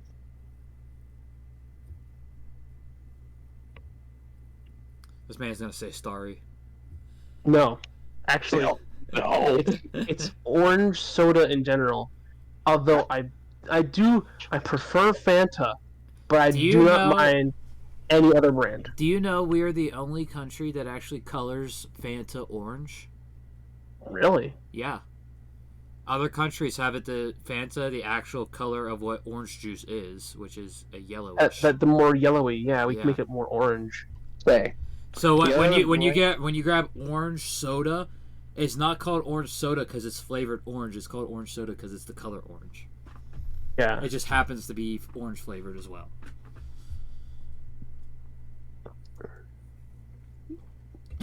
Oh, good. Fanta is the Coke one. I was just making sure I had that right. Yeah, Fanta. I prefer Coke over Pepsi. Fanta any day of is the week. Coke, and then why am I blanking on the other one that does orange soda? Crusher Sunkissed. It's I forget. Sunkissed. Sunkissed? Is it No, Sunkissed? it's not Sunkissed. Yes, it is. No, it's not. Because there's a Faygo one, Sunkissed, and Fanta. There's also Crush. Don't forget Crush. Crush. Oh, yeah. Crush is Pepsi's. Crush is Pepsi's. No, I'm pretty sure it's Sunkissed, isn't it? Hold on. I have it, but I'm looking up Sunkissed right now. I'm on the website. Crush soda. Researcher Tony on the job. Oh, it is Crush is Pepsi because Sunkist is Dr. Pepper 7-Up because that's a separate brand. But Dr. Pepper is owned by Coca-Cola. But speaking of Yes, Dr. Pepper, it's separate, but it's under Coke. Yeah. Of choice. I knew I was right with Crush being Pepsi because at Giant Eagle, Crush is always on sale with the Pepsi products. Yeah, I do it. But I think I know that because I go up there to buy Mountain Dew all the time. Mm-hmm. On sale. But the mentioning of Dr. Pepper, that is my preferred. Brisk. Wait. Brisk is a Pepsi product as well. Yeah. Brisk is... Hold on. We gotta stop right quick. So the parent companies for Dr. Pepper are Dr. Pepper Snapple Group. So you guys would do that. Yeah, Snapple's owned by Coke. Okay. Pepsi and Coke. Yeah, Dr. Pepper's weird. So it's a shared brand. The sharing of it is weird because you'll see 7-Up and Dr. Pepper in like grocery stores will be partnered with, will be under the Coca-Cola stuff and the Coca-Cola deals, never under the Pepsi. I think Coca-Cola owns more stake in them. I believe so. But the stake that Pepsi has in them is enough to where if a place is selling Pepsi products, they can sell Dr. Pepper and 7-Up as well if they have a Pepsi product contract. But when it comes to like grocery stores, it falls under Coke. Now, I want you, real quick, take a guess as to when Dr. Pepper was first introduced. In the 2000s. Dr. Pepper was first introduced, I would have to say 1976. That's early. Oh my god, you're both wrong. Earlier than that? It was first introduced by a pharmacist in Waco, Texas in 1885. What? So it's the oldest one? No, Coke and Pepsi are older, I believe, still. I'm going to quickly look up Coca-Cola. So Crush is 1911. Coke is 1886. Yeah, I know I know Crush is so Dr. Pepper is the oldest drink we have? It might be. I just checked. Well, RC Cola, it's not water. RC Cola is way newer. Actually, it's 118 years old. This is in the 18. It was in the 1910s. RC Cola was in the 1910s. 5. No way. No RC way. is still younger than Coke. Still younger than Coke, but... Bro, I never heard of RC Cola until like 10 years ago. Swear. I never heard of it until they had it until I saw it at Console Energy Center. Really? I liked RC Cola, though. It was good. It's not bad. They're a Coke product. That's why you like it. Okay. Schweppes is the oldest. How old is Schweppes? 239 years old. Yeah, Schweppes is old as hell. Oh my god, I heard how old Schweppes was. It's because it's ginger ale, of course. 1783, of course. Ginger ale. But the first soda brand was Dr. Pepper in 1885. Yeah, because if you look up, root beer is probably as old as ginger ale and ginger beer. Probably. They didn't have a brand. It was just ginger. It was just ginger ale, and I bet you the ginger ale of the 1700s was alcohol. Probably. So I guess since my preferred is Dr. Pepper, I drink the first brand. Yeah, Mountain Dew wasn't until I think post World War II. Now, how old do you think Canada Dry is? Ooh, I'm gonna go 80s. young. Yeah. 1904. It's 1 year older than RC Cola. Nah. I can't. I don't believe it. I like how this is our topic right now. This is great. It's the Wormhole, man. Love it. Oh my god. Oh, okay, hold on. I have to see how old their Oh no. ginger ale is now. How old do you think Monster is? Monster? Oh. That's like relatively new. 1960s, I'd say. If it's any earlier than that, because I didn't hear it until like the mid 2000s. Monster is only 21 years old. That's really? what I thought. Interesting. That's what I thought. Monster Energy is just this year became old enough to drink alcohol. Interesting. Hey, congrats to Monster. I have to ask you both. Have you ever had Seagram's ginger ale? When I hear Seagram's, No, I think of the alcoholic type. Yes, because they also make a ginger ale. How old do you think their company is? Seagrass? Old as hell. Probably old, seeing as that they're mainly alcohol related. gonna go- 1857. Holy See? shit. It's because Yep. alcohol. Alright, Yeah. how old do you think Mountain Dew is? Mountain Dew has got to be like, 1950s. I'd say 70s. Tacco is closer. 1940. Really? No, was a really, really good drink from Mountain Dew, but Mountain Dew do shine. I'm kind of mad they discontinued that. That was good stuff. Came in glass bottles and everything. Oh my god. Dude, an unopened bottle of that goes for like $400 on fucking eBay. Dude, I was buying them like by the pack when they were selling them. Like, So good. they go for so much money online. Same with like the original like Pepsi Crystal. How did you know I just looked up Crystal Pepsi? Have you guys ever? I don't know. You guys probably have Netflix, but there was a whole thing on Netflix. Is Pepsi Where's My Jet? It's a whole documentary about it. Yeah, No, I've never seen that actually. I have. Never watched it, but it just popped up as like Pepsi Where's My Jet? And it's like if you get 7 million Pepsi points, you get a free jet or whatever it was.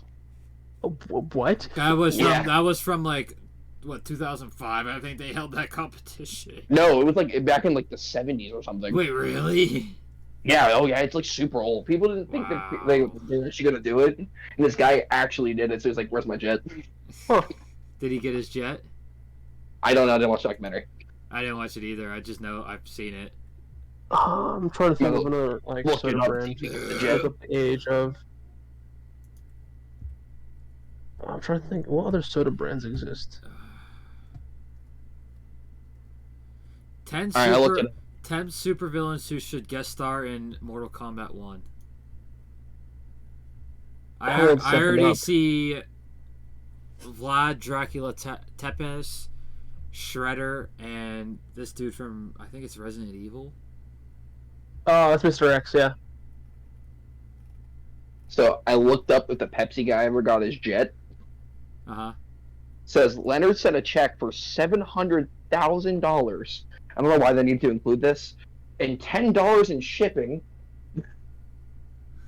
Per promotion rules, the offer was refused by Pepsi, who referred to the promotion of the Harrier jet in the commercial as, I'm bad with words, but Send it. yeah, Send it. What? As Send me the- what? Word. yeah, I'm bad with words. Send me the word. Just put it in the Sending you just the put it in the word. Chamber of Secrets. That's what I'm doing. Sam, Send us the bored with word. words. Yeah, crickets. Fanciful. Yeah, word. But you can't. It's fancy. It's fancy with the FUL. Just make the Y and I. Come on now. Okay. And that word, and stated that its intention was to create a humorous and entertaining ad. Bro, they ripped this guy off of a jet. And how lame is They that? ripped him off of $700,000 and $10 for shipping. God damn it! Wow. SMH. Wow. So number 10 on this list of superheroes who should guest star in Mortal Kombat or supervillains is Bane. Bane would be fun to play. Bane would be I could really see fun to that. Bane would be really fun to play as in Mortal Kombat. because it's Don't Bane. the guys who make Mortal Kombat also make Injustice? Or am I imagining that? I think Capcom makes Injustice. no. They do not. Same brand for Mortal Kombat makes it. I forget the name. Hold on, I got Mortal Kombat somewhere on my shelf. Injustice is NetherRealm Studios. It has to be. Yep. It must be behind somewhere because I don't see it at all. Oh, wait, nope. That's NBA. Hold on. Yeah, I they own it. do. There's no. Yeah, they do. Oh, there it Mortal Kombat is. as well. It's right there. Jesus Christ. Mortal Kombat 11 is literally right next to me, staring me in the face. Warner Brother and it's so the main ones on it are Unreal, NetherRealm, and Warner Brothers. Yep. Yeah, so the So, same guys who make Kombat. Injustice. So yeah, just take Bane from Injustice, and you're basically playing him in Mortal Kombat already. So Because they put Sub-Zero in Injustice 2. did they? They did. That's right. I never played Injustice 2. And Raiden. Yep, that's right. Because Raiden talks to the Joker. Yep, that's right. Number I'm 9, looking at Owlman. DLCs. Dude, no, Owlman, no. Owlman? What's Owlman from? It's a version of Batman who isn't Batman because he didn't interact with bats. It was owls, and he became a villain instead of a vigilante. So stupid. It never That got out of sounds- the comics. It never Good. got out of the comics. It was never in an animated series, never in a movie. It is Good. I could see why. It probably sucks. You know who would be fun to play as in Mortal Kombat? Ra's al Ghul. That would be fun. Ooh. Ra's al Ghul. Yeah, Fun. it's pronounced Raz. I'm bad with DC. All the movies suck besides the Christian Bale Batman All right, movies. number 8, Ozymandias from Watchmen. It's another. It's another one. It's another DC. It's another. I think DC. Watchmen is D or is Watchmen Marvel. Watchmen's DC. Watchmen's DC, but it's another DC character who never made it out of the comics. This Yeah, character same. wasn't in the Watchmen movie. Same. DC has some really bad movies. Did you watch the DC new Batman has- movie coming out? DC has I think the it- most characters that never made it out of comics either. The new That's 'cause Batman they're movie- super old. What'd you say? the new Batman movie was great. I haven't Yeah, seen it. okay. Oh, I say it was really good. I can't wait for them to make this the I sequel. saw the new Spider-Man though today. How was that? How was that? Bro, they animate us. What? They cliffhangered us right before the big fight. No, I knew they were gonna do a 3-part thing because they said they were gonna do that. Like, Yeah, they 3-part. already have the name of the next one. It's Beyond the Spider-Verse is what it's called. But they cliffhangered us right as they were going to fight. Like, they had the course. crew assembled, they had the portal open, and they were going to fight. And it ended. Wow. Of course. Ah, Wow, they really Attack on Titan us, huh? bro, oh my Really? god. Catch the season finale, part 3. And then I'm sitting there, I'm like, is there gonna be? There's probably not gonna be a post credits because it's the cliffhanger. There's probably not gonna be. My buddy looks it up, and he's like, yeah, people are saying there's no post credits. The one time a Marvel production, because it's in association with Marvel, but Yeah, it's a Sony production. Yeah. so because of that, when I watched the first one, originally in theaters back in 2018, I didn't stay for post credits. So I had no clue they were making a second one until they announced that a second one was in the works, like 2 years later in 2020. Oh. And then I rewatched the first one today, before going to the movie, and I watched the post credit scene, and I'm like, holy crap! Does the post credit scene basically give us the start of the next movie? Mm-hmm. It literally, actually, it does give us the start of the next movie. Because it gives us what Spider-Man 2099 first does after the events of that Hadron Collider. So, it was a great movie though. It was awesome. I'm kind of ticked off with the cliffhanger because I was like on the edge of my seat. I was gearing up. I was ready. I was like, all right, let's go. They're going to beat the final boss. Boom. No. It was basically like a One Piece to be continued screen. And I'm like, no.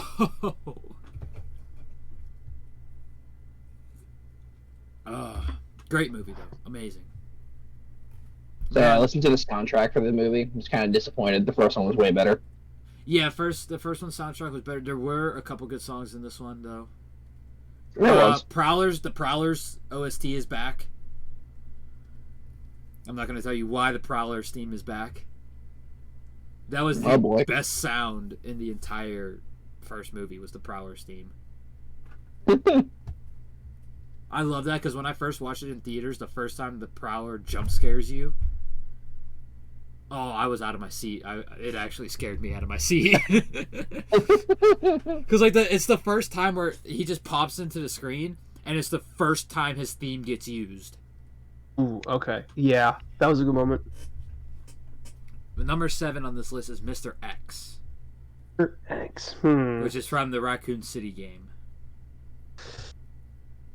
Now, I like the next one. I got a sneak peek of what the next one is, and I wholeheartedly like the next one because there's so many movesets you could do with him. I don't think that they have I want Clash. not Mr. X. It's what is it? It's Nemesis. Nemesis Nemesis. is in Marvel vs. Capcom. Yes. Because Resident Evil is a Capcom. It's Capcom. Yes, I know that. Yeah. I'm just saying, like, I can't really see the tyrant class zombies infected being in fighting games. It doesn't make sense to me.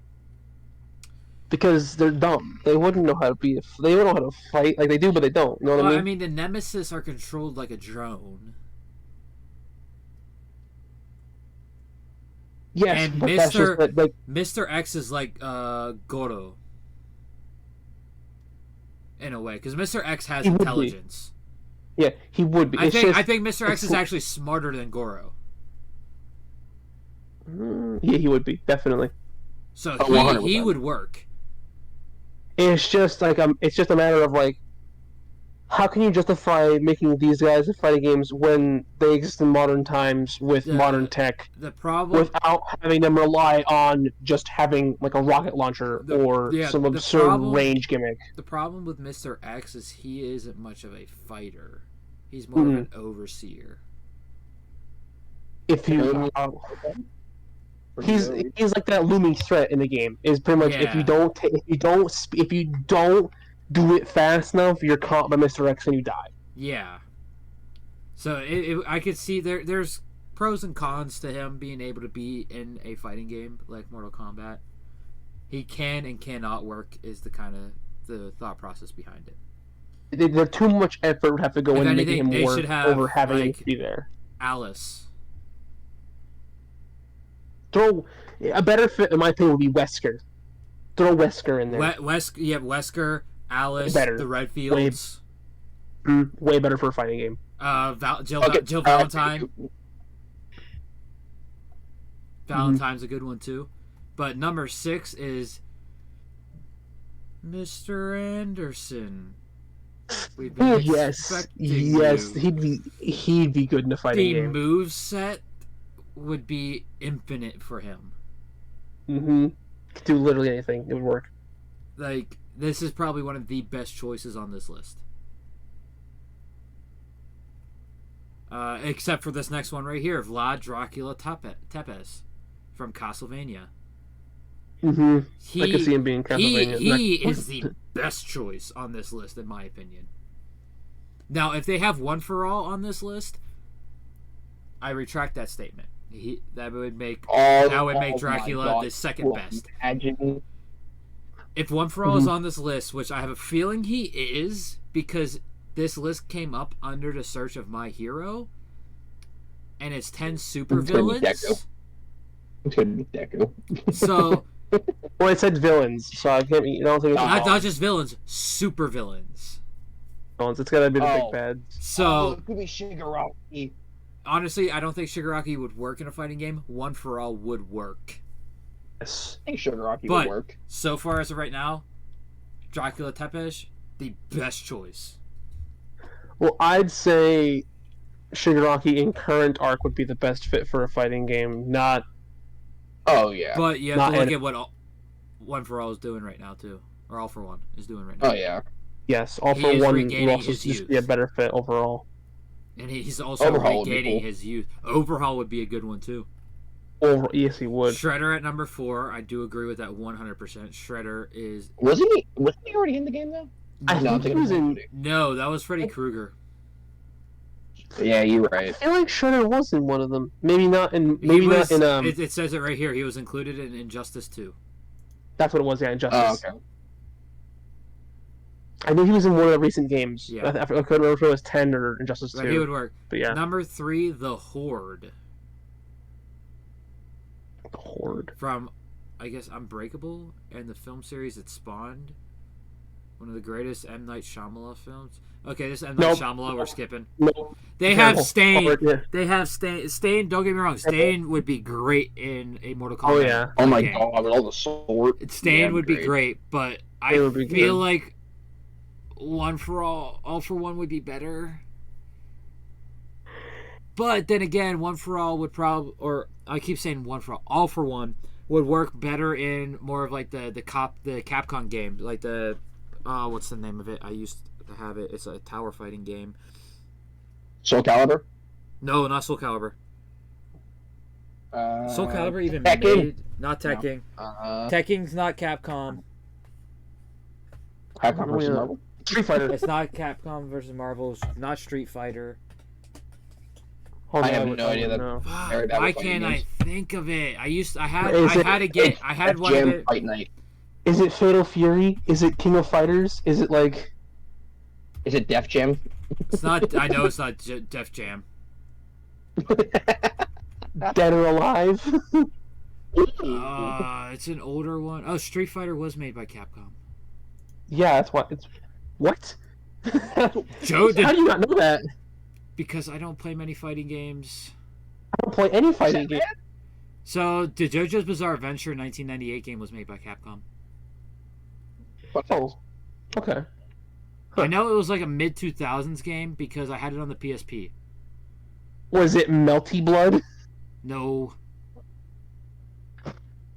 Super Smash Bros. No, I'm kidding. It clearly it was on the PSP. You said? yeah, I'm looking at I don't know. PSP fighting games. because one of my favorite characters to use was the cat chick. I don't think it was Dissidia. No, 'cause Dissidia's The white and blue cat chick, and I think it was a collection of Was a it- bunch of. It wasn't Capcom Fighting All Stars. I know that. it Blaze Blue? No.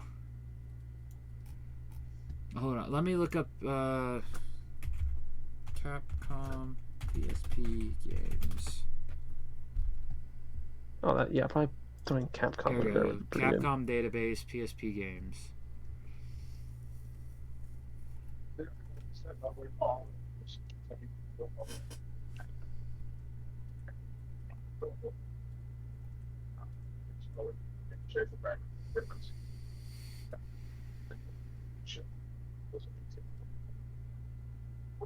This is gonna drive me nuts.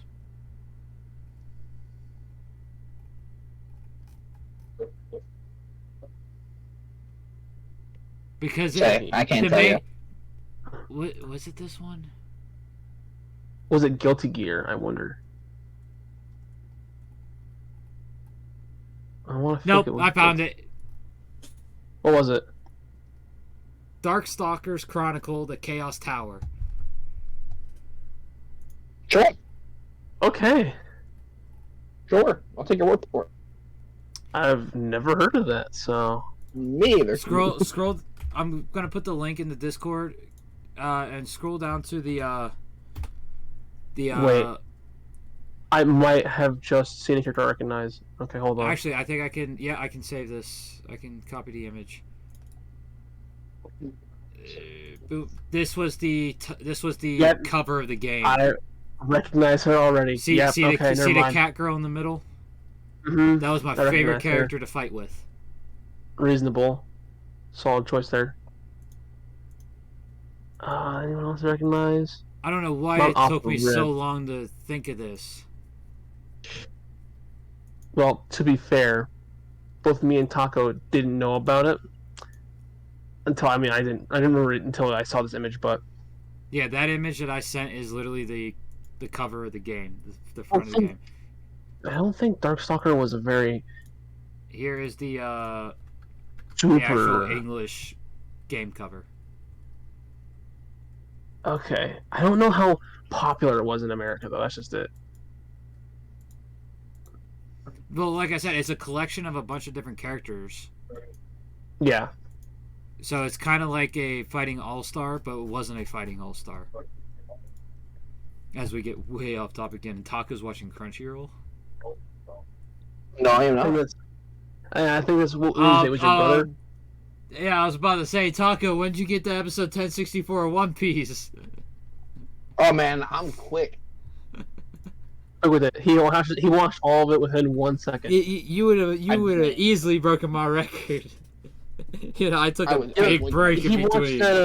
watched that Crunchyroll video they posted a couple years ago, where it was like one episode from 1 second from 1,000 episodes of One Piece. Oh my god, that wasn't a couple. That was just last year. Last year? There's no way. It had to be. Yeah, it was the end. Man, it was the end of 21. I guess we're also in the movie style. You know. It was just last year. Are you kidding yeah. me? No way. Yeah, because Oh, it was 21. End of 21. Okay. yeah, because So it was it's- episode. It was oh, December of 21. because that's when episode 1000 aired. So man, I'm quick with it. He watched all of that, but it actually turned out to be every single episode full length in that. He's that quick with it. Yeah. Number 1 is Big Boss from Metal Gear Solid, which I don't really think. Blinked and I was done. Boss. They're saying it's be the same vein as Rambo, because Rambo got a spot. Rambo got a appearance in Mortal Kombat 11. You see, the thing is though, is that Mortal Kombat you can do movie cameos because that's a thing. They do movie stuff because they have the Terminator, they have RoboCop, they have Predator, Alien, Freddy Krueger, Jason, Michael Myers. They have all these movie things because they can do that. Jason was like my favorite to play on Mortal Kombat XL. That was my favorite Mortal Kombat game that I played. 20 most honorable anime women. Honorable women? What? They have Rukia on it. I don't know who this other chick is though. That is Katarina from. It's an isekai where it's like all routes lead to doom. It's just basically she gets isekai'd into a rom-com game and she has to, and everyone falls in love with her. I know that one. I haven't watched it yet, but I know that one. There's like wanted 3 to watch of them it. with that. I've wanted to watch it. You say Katarina? My first thought was Catalina Wine Mixer from Step Brothers. I'm not gonna lie. Number 20 is Kyoko Honda from Fruits Baskets. It's My Next Life as a Villainess. All routes lead to doom. That's the one. Yeah, that's literally on my list. It's in my watch list on Crunchyroll. I actually need to finish season 2. Because I watched season 1. But Kyoko Honda from Fruits Basket, she is definitely honorable. She's a strong mom. She's amazing. Her backstory is very sad and rough. Okay, why did they put her as honorable? She made everyone, literally everyone, even the villain of season 1, fall in love with her. It makes no sense. I never watched it, but I agree. Villain of season 1? Who the hell are you talking about? In the one that Katarina's from. Oh, talking about that. I thought you were talking about. I don't know I thought you were about talking about no, Kyoko. No. I'm like, Kyoko was a bad mama jamma in a biker gang. Bad mama jamma. Fell in love with her teacher. Married her teacher after she graduated high school. She was the villain we're talking about. And had a kid with him. Sus. But when she changed her ways, she would take she took in basically a delinquent off the street who ends up being Toru's best friend.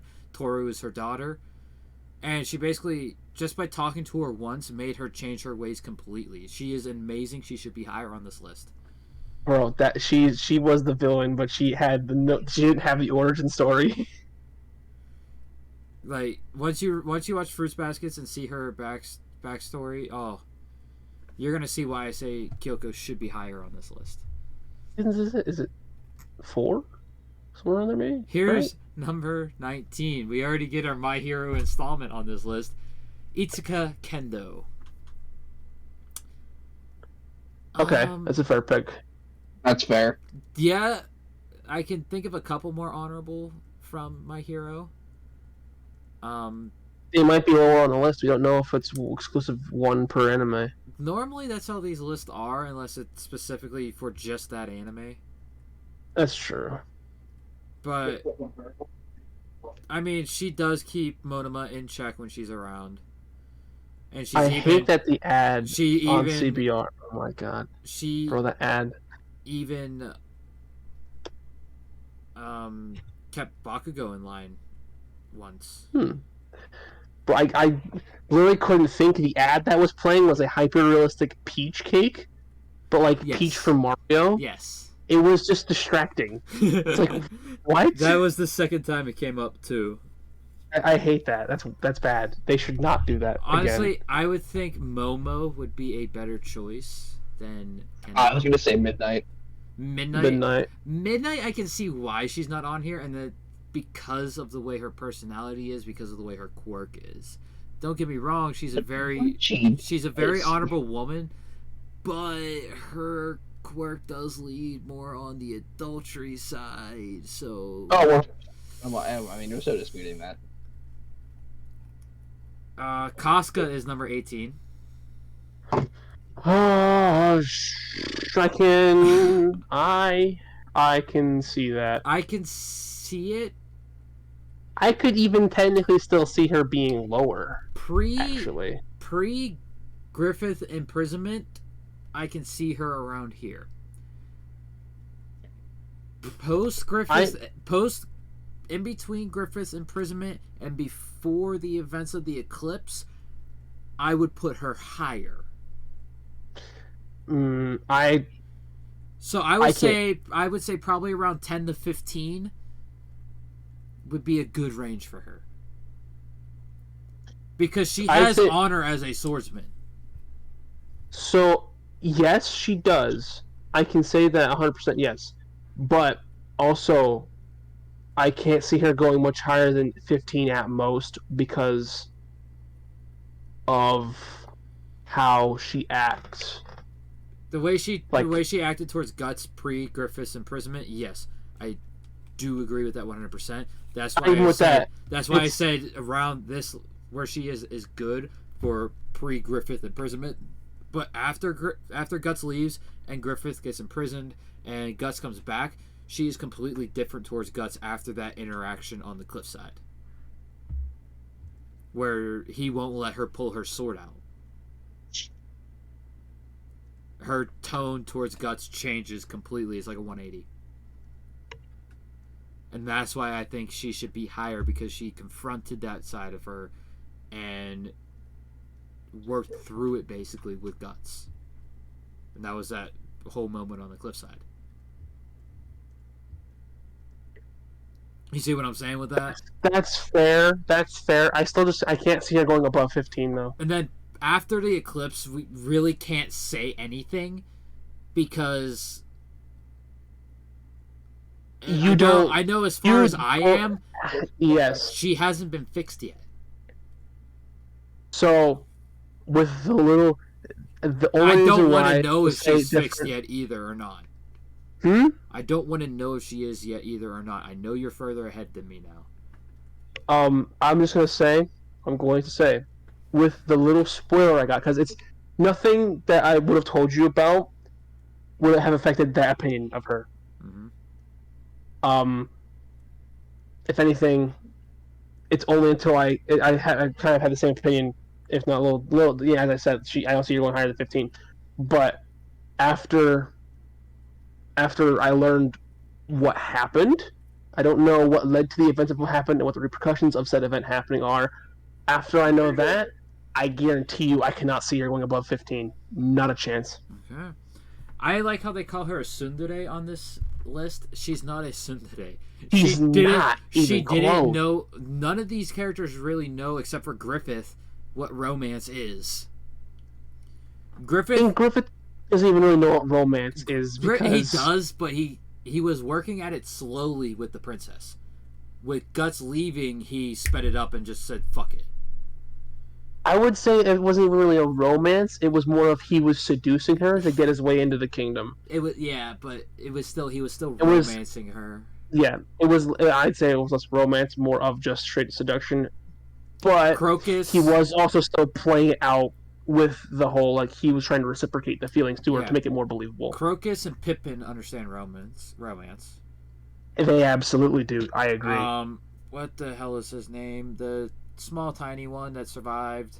Kim Blacksmith. Rickard kind of felt embarrassed when talks came up. I think he understands it. Yes. Guts has no clue what the hell romance is. No, Guts does. He just has a different version of it in his head. He knows that romance is between two people and that they usually share a mutual feeling. Yes. But he doesn't. He knows. Have the. I would say he knows what a connection is. Yes. He doesn't know what romance is. He knows what a connection is, and Casca's the same way. Casca knows what a connection is, but she doesn't really know what romance is. So her being a tsundere doesn't hold any value. Number 17, we have Conan from Naruto. Now, I think the only reason she's on this list is because of the battle with Toby, when Toby was trying to get Yahiko and Nagato's bodies. And don't forget, she almost won that fight. She did, but she had a hell of a lot of prep time for that. Sure did, but still. If Toby would have shown up sooner, she would have had her ass handed to her so much quicker. Oh, so great.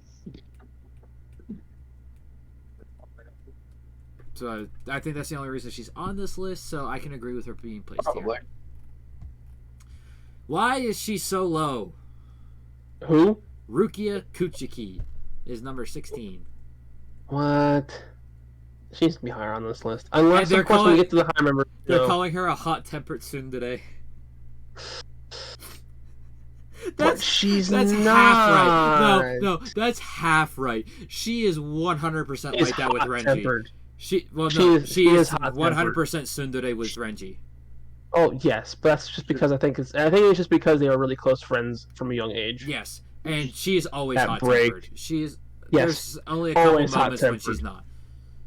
There's very little moments when she's not, but she is 90% of the time she's hot-tempered. Especially when she's drawing, man. Hey, don't make fun of her drawings, all right? I will, but I won't because people actually like. I think they made that a thing in Japan, like somewhere, where you can like find their drawings, like Rukia and Byakuya. I think there's somewhere you can find them. But she is. It literally says here, Rukia had a humble and difficult upbringing. She is one of the most honorable ones on this list so far. Yes. Like, she definitely deserves to be higher. She knows both sides of the spectrum. She knows what it's like to be poor, and she knows what it's like to be in a noble family. Yep. No. She is an amazing character. She is my favorite from this series, but she is not higher than Rukia.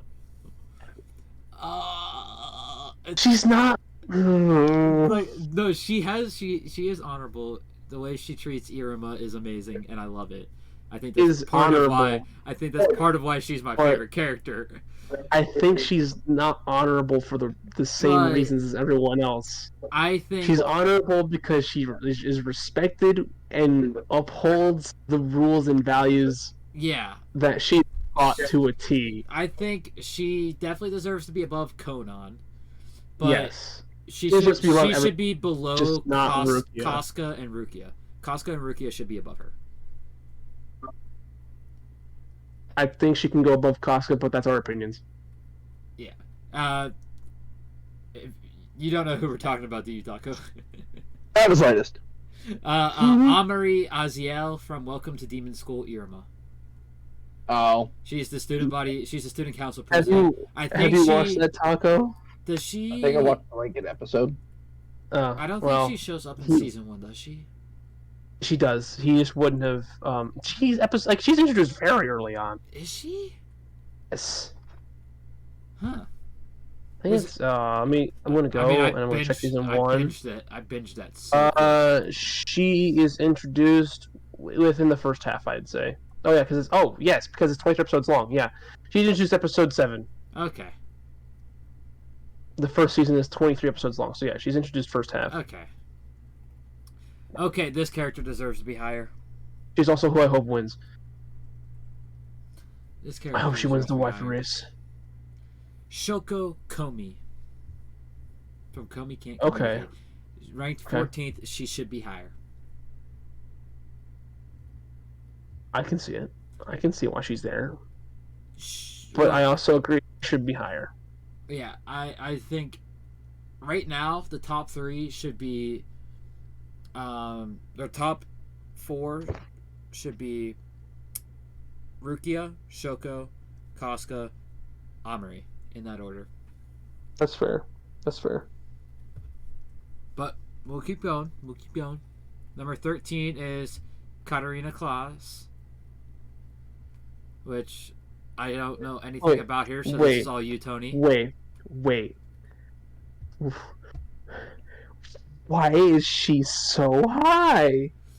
I understand why they say she's honorable, because the character in the game that she got isekai'd into was the villain, and she died in a majority of the endings of the game. So she changed it to where not everyone's in love with her. The problem with calling her honorable Wait a minute. is You know what this is reminding me of right now? This plot line you're saying is straight up sounds like the plot of the cross-dressing villainess. As I said, this has been done multiple times. Because the This is cross-dressing not a unique villainess thing. it's the one where she gets isekai'd into her favorite game as the villain, knows at all possible endings she dies, so she cross-dresses as a male so she won't die. Okay, so Katarina doesn't do that. She just becomes an honest girl. She literally starts gardening and just like not acting like a prim and proper lady. Now, She is this an as a action? child. Is this an action isekai? No, it's a harem rom-com. So it's the same category as cross-dressing villainess. It's literally just she has everyone attracted to her, the women and the men. The women love her and want to go out with her. The men love her and want to go out with her. And as I said, she seduced the villain from season 1 who wanted to harm her. Jesus. And she seduced him and made him not do that. And then he's just like, well, you know what? I guess I won't be bad anymore. And then she punished him by like forcing him to like be part of the student council at the school or something. I don't know. Jesus.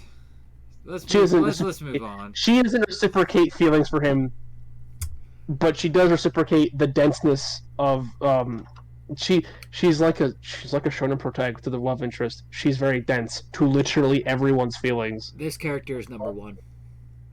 You see, look, I knew we'd find someone better. Yes, she's number 1, Lieutenant undoubtedly. Riza Hawkeye. I don't need to watch Full Metal to understand that she's number 1 immediately. She is the most honorable. No matter what Roy was going through, no matter what the Elric brothers were doing or going through, she was always there. Like,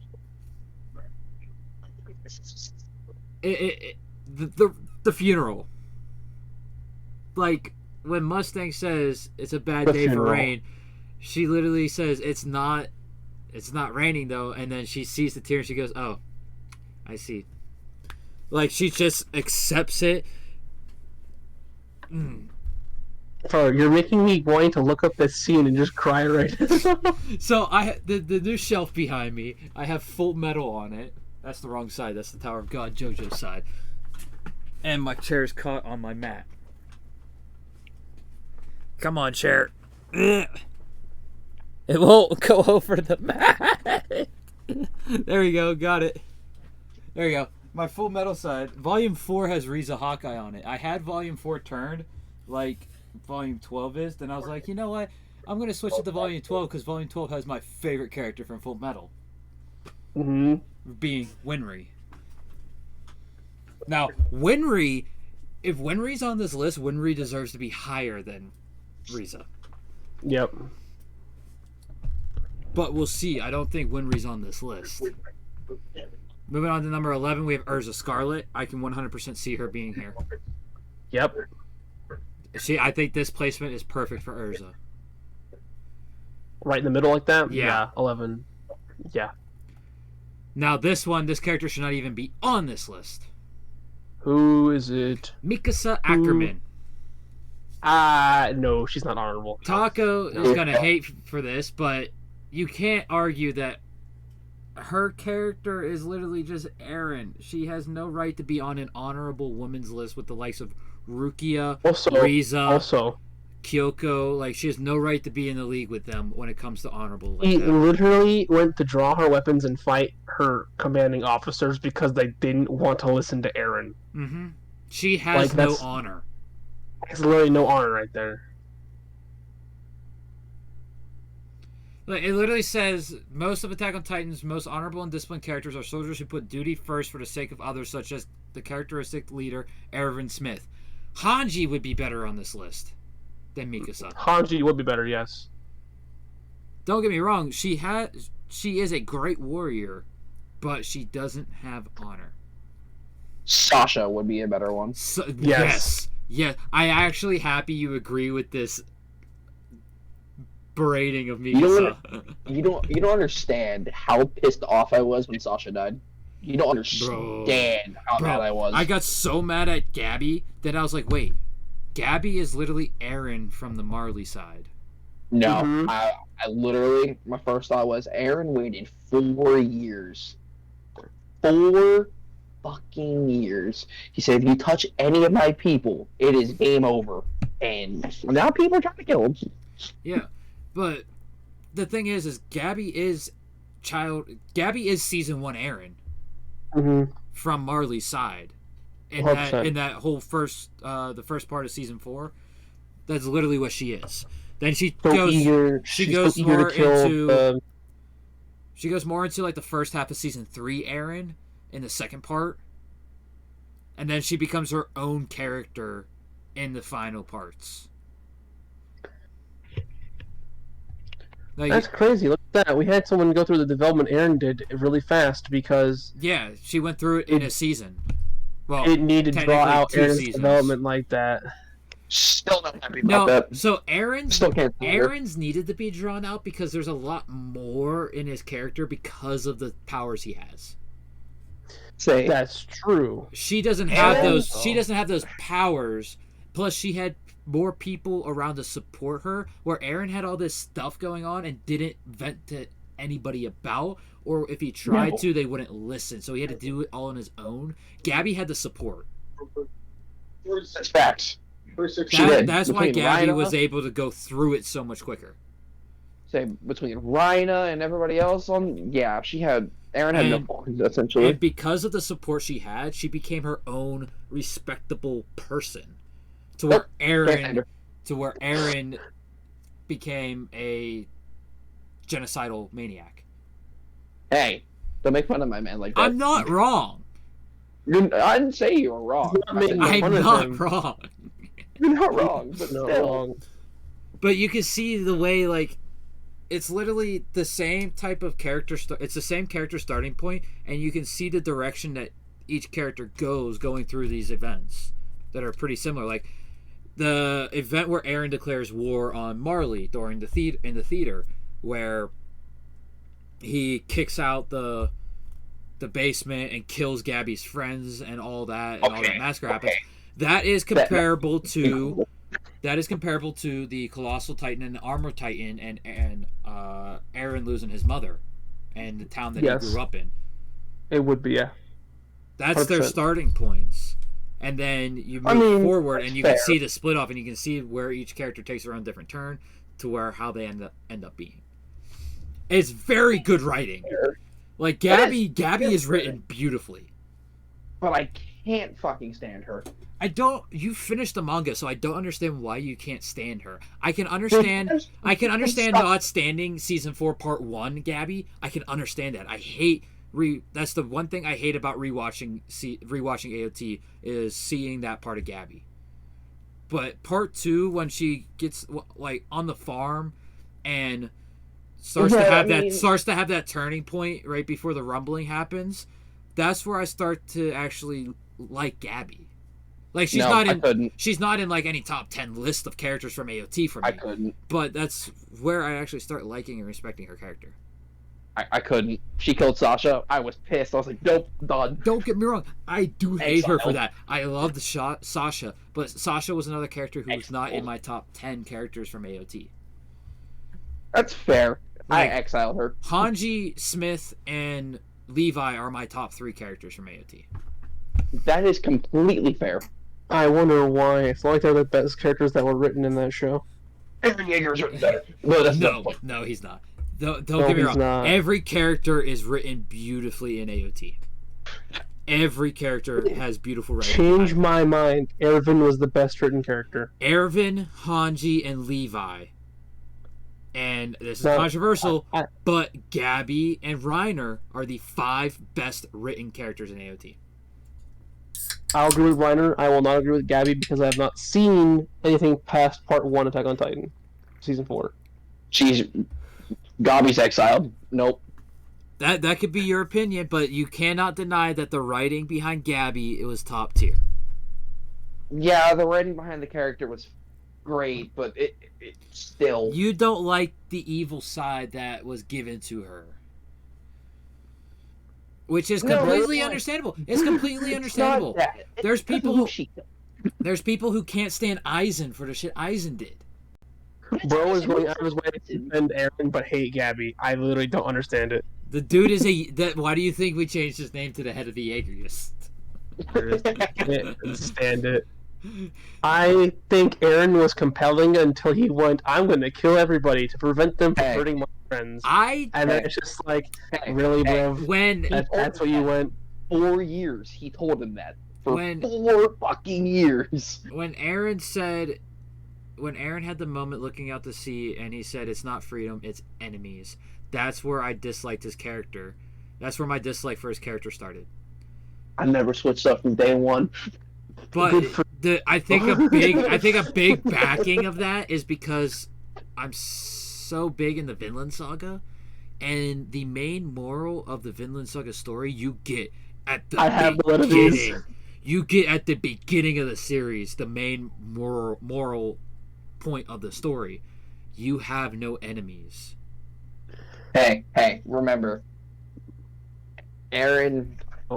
You will always have an enemy. The enemy is Aaron Yeager. He will always be your enemy. He will Literally, Thorfinn's father says, you have no enemies. In turn, if you ever get an enemy, it will be yourself. Because you have no enemies. That's a good line right there. That's good. He That's tells good. that to Thorfinn when he's about to... He tells it to Thorfinn as he's basically dying. And then Thorfinn totally neglects it and goes off and fights in all these battles and wars. And then what happens in the new season? He regrets it. He sees that the enemy is himself. And he sees that outside of himself there is no enemies. Mm-hmm. And it is such a huge thing. So as soon as Aaron said the line that it's not freedom across the water, it's more enemies, I started disliking his character. Oh, think about it. He learned so much truth between what happened with his dad and everything else, so you kind of have to give him a break off But that. there were different ways to go about it. Not when you're a fucking megalomaniac like he is. See, you just admitted to it. He's a maniac. Yes. Megalomaniac. We gotta give this a different name for the YouTube. It's no longer gonna be the MHA episode. Oh, this was a wormhole. This is just a wormhole. Let's go off topic. There are still spoilers because there are Attack on Titan spoilers that people should have watched by now. Tony. I'm not gonna bother watching Attack on Titan until I know that the ending for the anime is different from the manga. We've had a couple MHA spoilers. When I hear that the anime ending is different from the manga ending, it'll be like, oh, okay, let me see it. We'll know in September. Yeah. Hey. Well, Aaron might be a maniac. Has anyone watched A very Inuyasha? likable maniac. Kagome. Number 9 That's is Kagome. That's the girl that goes there Isn't from that the Japan, like love modern day interest? Japan. Isn't she the love interest? Yes, she is. Okay. She is. They're calling her She- a tsundere as well. I don't remember her ever being a Yes. tsundere. She definitely is. She is? This is the clips There's I've no- seen, she's not tsundere. Like, There's no way she's not because, I guess this is technically spoilers, but also not. She does get together with Inuyasha, and they have a kid. yeah, I know that much. Inuyasha's been out for like 30 freaking years. Yeah, they Yeah, have so a kid. a long time. So in the beginning, she doesn't act like it. Oh, wait, but I can think assume only Inuyasha was going on at the same time as freaking Yu Yu Hakusho. Yep. Oh, that's right. And remember, creator of Inuyasha and the creator of Yu Yu Hakusho are married That is true. because the creator of Yu Yu Hakusho is also the creator of Hunter x Hunter. Oh yeah. Oh boy. Number 9 is Pyra Nichols from Ruby. I've never seen Ruby, so I couldn't tell you. I haven't seen anything of it yet. There's like 10 different manga series I want to read before I watch anything of it, but so I have no clue. Who does Ruby? No. Is it Rooster Teeth? Yeah, it is. I'm not going to bother ever watching it then. Nobara is number 7. No. No. She's not honorable. No. I would put her like 15 and below. Especially with I've read ahead in the manga too. Like I'm past where season 2 is going to end. Just no. And we're in the final arc of Jujutsu Kaisen for the manga. Really? Yep. Okay. Because the big final battle is Gojo versus Sukuna. We all knew that from the start. That was going to be the final battle. And yeah. I think chapter 262 started that. I think 262. Oh. Okay. I don't know how many chapters are out. It was one of the chapters from March started that battle. Oh, okay, yeah. Because I remember, I think I sent you a text about it because I got the notification. You probably did. Let me scroll down. Yeah, I'm on chapter 162 of JJK. Chapter 224 is the most recent. I think it was chapter 216 or 217 where that battle started. It's reaching its climax pretty quick. Mm-hmm. I think. And here's the thing. Everyone says JJK was Naruto inspired. No. It was not. It has similarities, yes. The only new gen that is actually truly inspired by Naruto is My Hero. Has to be My Hero. Because I don't think it is. Black Clover was Bleach inspired. You could tell just by the characters themselves. Mm-hmm. Demon Slayer was Bleach inspired. There haven't really been any that were One Piece inspired because if you look at the Venture ones would be inspired by One Piece. Nothing really shows any resemblance to One Piece. Also, One Piece isn't over yet. No one knows if it's going to be a good idea to be inspired by One Piece or not. No matter what, no matter how bad the ending is, it's not going to matter because of the legacy that One Piece has. I'm just telling you right now. Oda's going to pull, it was One Piece of 8. No, if he does that, one, it's going to be a small riot at first. 2, people are going to be so excited because that means One Piece isn't over yet. Nope, because it's going to be over. They only needed 1 because they already had the other 7. It was the friends they made along the way. No, he already said it's not that. No, because the One Piece of 8 was physical. No, will be friendship. No. He straight up said the only clue anyone is getting about the One Piece is that, yes, it is a physical item, and no, it has nothing to do with the journey or friendship at all. Well, it does kind of matter for the journey because you need to find the poneglyphs. You need to get to Locktail. He said you need to get there, so that's what I mean. There's that. But the One Piece itself has nothing to do with the journey. He straight up came out and said this stuff because he was getting tired of the rumors in his ears. Because he doesn't watch any theory videos. He doesn't watch any of Tekken's. He will never watch any of ours. He never watches any of our tours. He does not. He refuses. He hates going on social media. If he does an interview, he wants to do it in person at Shueisha office. He hates social media because he doesn't want to see someone's theory of what the One Piece is and it be correct. And have him almost get it, yeah. And him have to change it. He doesn't want to see any of that. So he is like off the grid, basically. Yeah, that's fair. I'm telling you right now, it's gonna be One Piece of 8. But JJK is inspired by Junji Ito. Yep, 100%. Where is it? Where? Oh, I got Funko. I feel like a lot of the Dark Trio is inspired by Junji. Like Hell's Paradise and Chainsaw less so, but I can see it because like the monster. Chainsaw is closer to Bleach and Claymore and Berserk. Because you figure those 3 series are pretty close together. Yeah. When it comes like Because if you figure you have Berserk, in terms of gruesome and gore and bloodiness, it goes Berserk, Claymore, Bleach. Yes.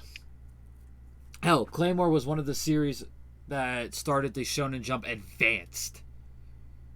Yeah. And Bleach That was just- put in it. Like there's a couple first print edition volumes of Bleach that say Advanced, I have advanced on it. Oh, cool. which I wish I could get, but they are stupidly overpriced.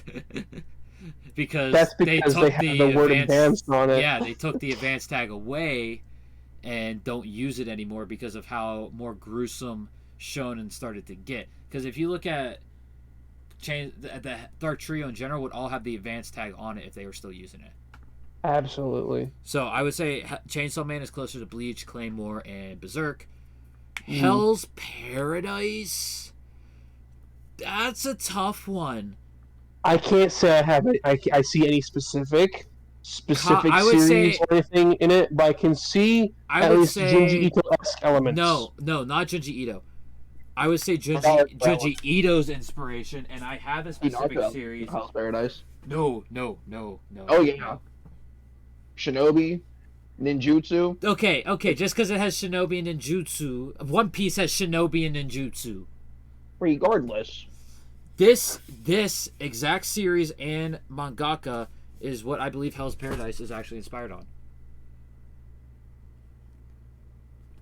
The Drifting Classroom Oh, by Kazuo Umuez, which was Junji Ito's inspiration. Because you figure in the Drifting Classroom, the school goes to this otherworldly place, but it turns out to be the future, so it's slightly different. But in this future world, it's like it doesn't look like a paradise, but there are places that do look like a paradise, but everything is trying to kill you. What is happening in Hell's Paradise? They that's literally Hell's Paradise. Yeah. Exactly. That's where I believe it's Kazuo Umuez Okay. and the Drifting Classroom is Then- Hell's Paradise inspiration. I can believe that then. Okay. But you see how, out of all those Nugents I just named, Naruto was only for one of them, and that was My Hero. It's only I'd say even slight for My Hero. It's slight, but My Hero has nothing in common with One Piece, Bleach or One Piece. Bleach, I or know Dragon Ball. that. I know that. What other good Nugens are there? Kaiju number 8, I would say, is closer to Bleach than Naruto and One Piece. Because it's literally about kaijus who appear in Japan. What do hollows resemble?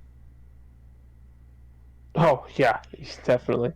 Once you read kaiju a little bit, you'll see right away that it's like, oh, this is like a more modern Bleach without the Serete, and it's just human beings fighting them. Yeah. Take Pacific Okay. Rim, but without the giant robots. That's kind of what you got with kaiju. What were they called in Pacific Rim again? I forget. Jaegers, Oh, okay. because Jaeger is German for hunter, kaiju is Japanese for monster. Okay. What else? Undead Unluck. You mean nude guy running down the side of the building? Yeah. I don't think that has any real inspiration from any of the big three, but I've only read 7 chapters of it, so I don't really know yet. It does because it's Dragon Ball inspired by them not having. I said big shirts on three. and I being said big buff. three. Big three. He's the granddaddy, so it counts. If I said KOA, Kings of Anime. There you. Okay, that's fair.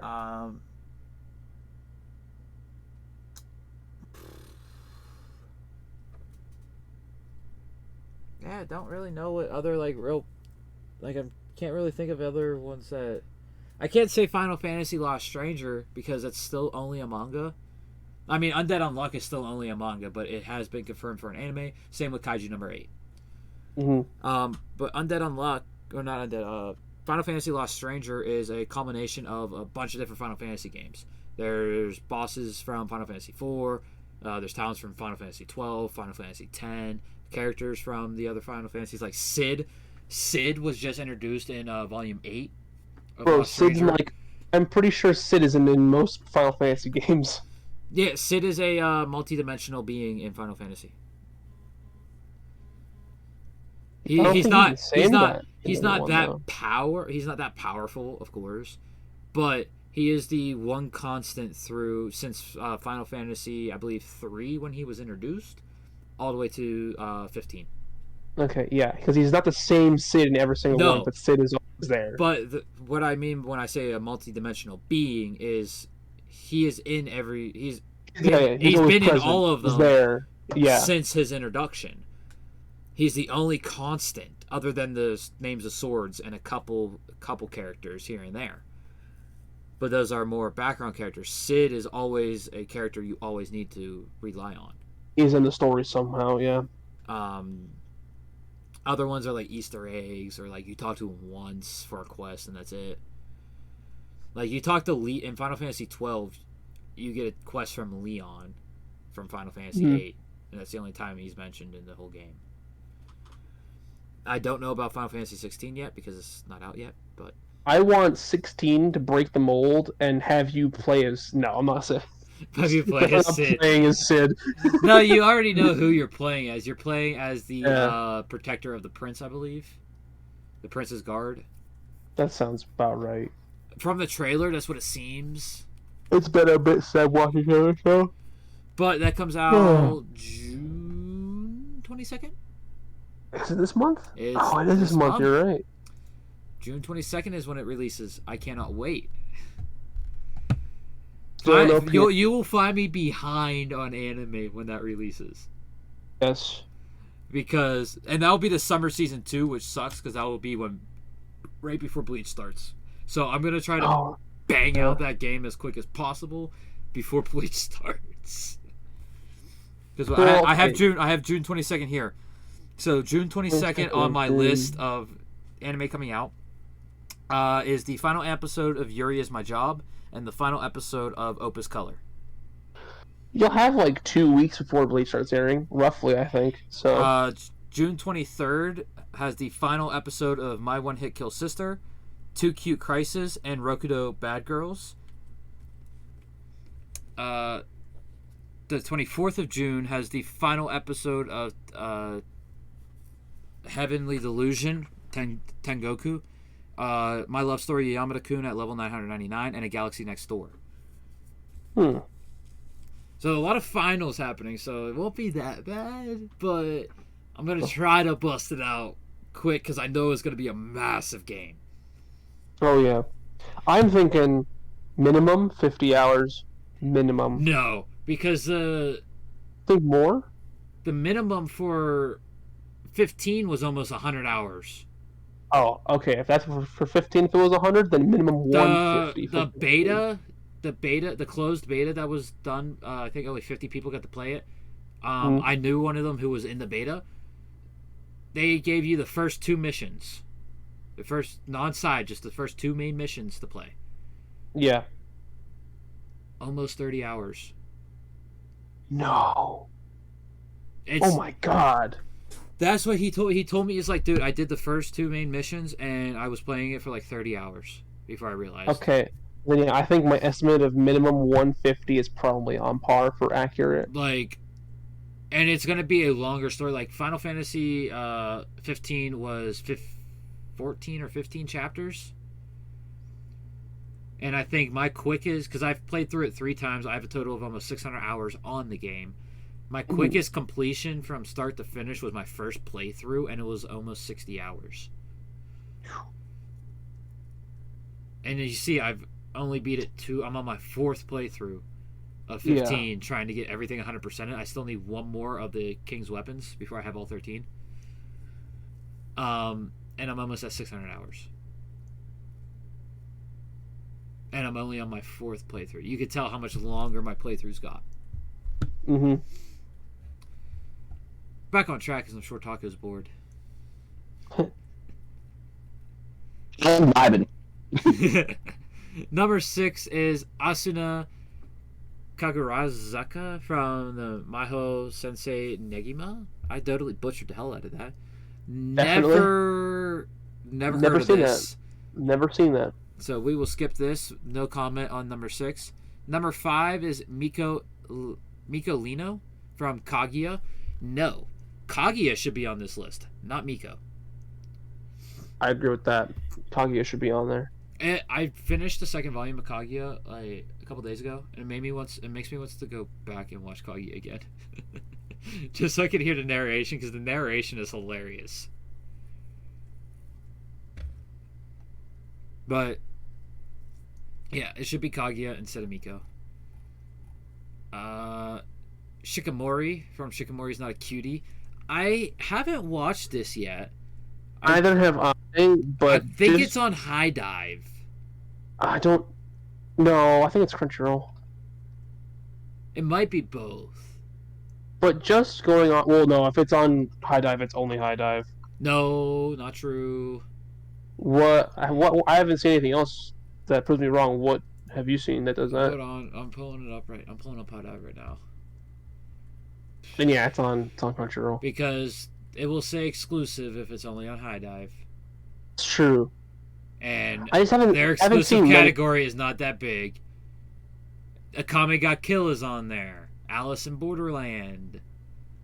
Babylon. Okay, never mind.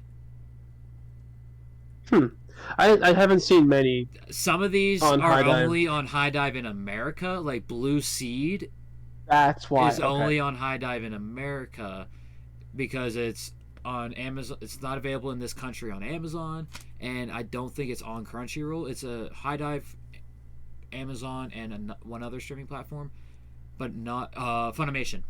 But for Amazon and Funimation, it's not in the U.S. Okay. And that's just barely the clan ads on there. Chivalry of a Failed Knight. I think that's where I got my misconception from. Then is just because Devil's in Line. America it's the Well, the only reason we go on the High Dive is for the exclusives. That's true. Food Wars is on here. Fate is on here. Okay, hold on. There's no way it's full Food Wars. It's just the first and second plate. It's I like hate how it's like Hulu is. It's like I hate Hulu how is. broken up into multiple services. Literally, if you have Crunchyroll, you can watch all 5 plates. Can you? Yes, Crunchyroll has all 5 seasons. Hulu and High Dive only have the first 2. And the first 2 seasons are the only seasons that are dubbed. Crunchyroll lost seasons 1 and 2. They have 3, 4, and 5, and then OVAs. Oh God. But yeah, we only use High Dive for like Eminence in Shadow, Oshinoko, Girls in Panzer, because that's now a High Dive exclusive. Yeah. Made in Abyss, which is now a High Dive exclusive. I thought it wasn't before. It was not before.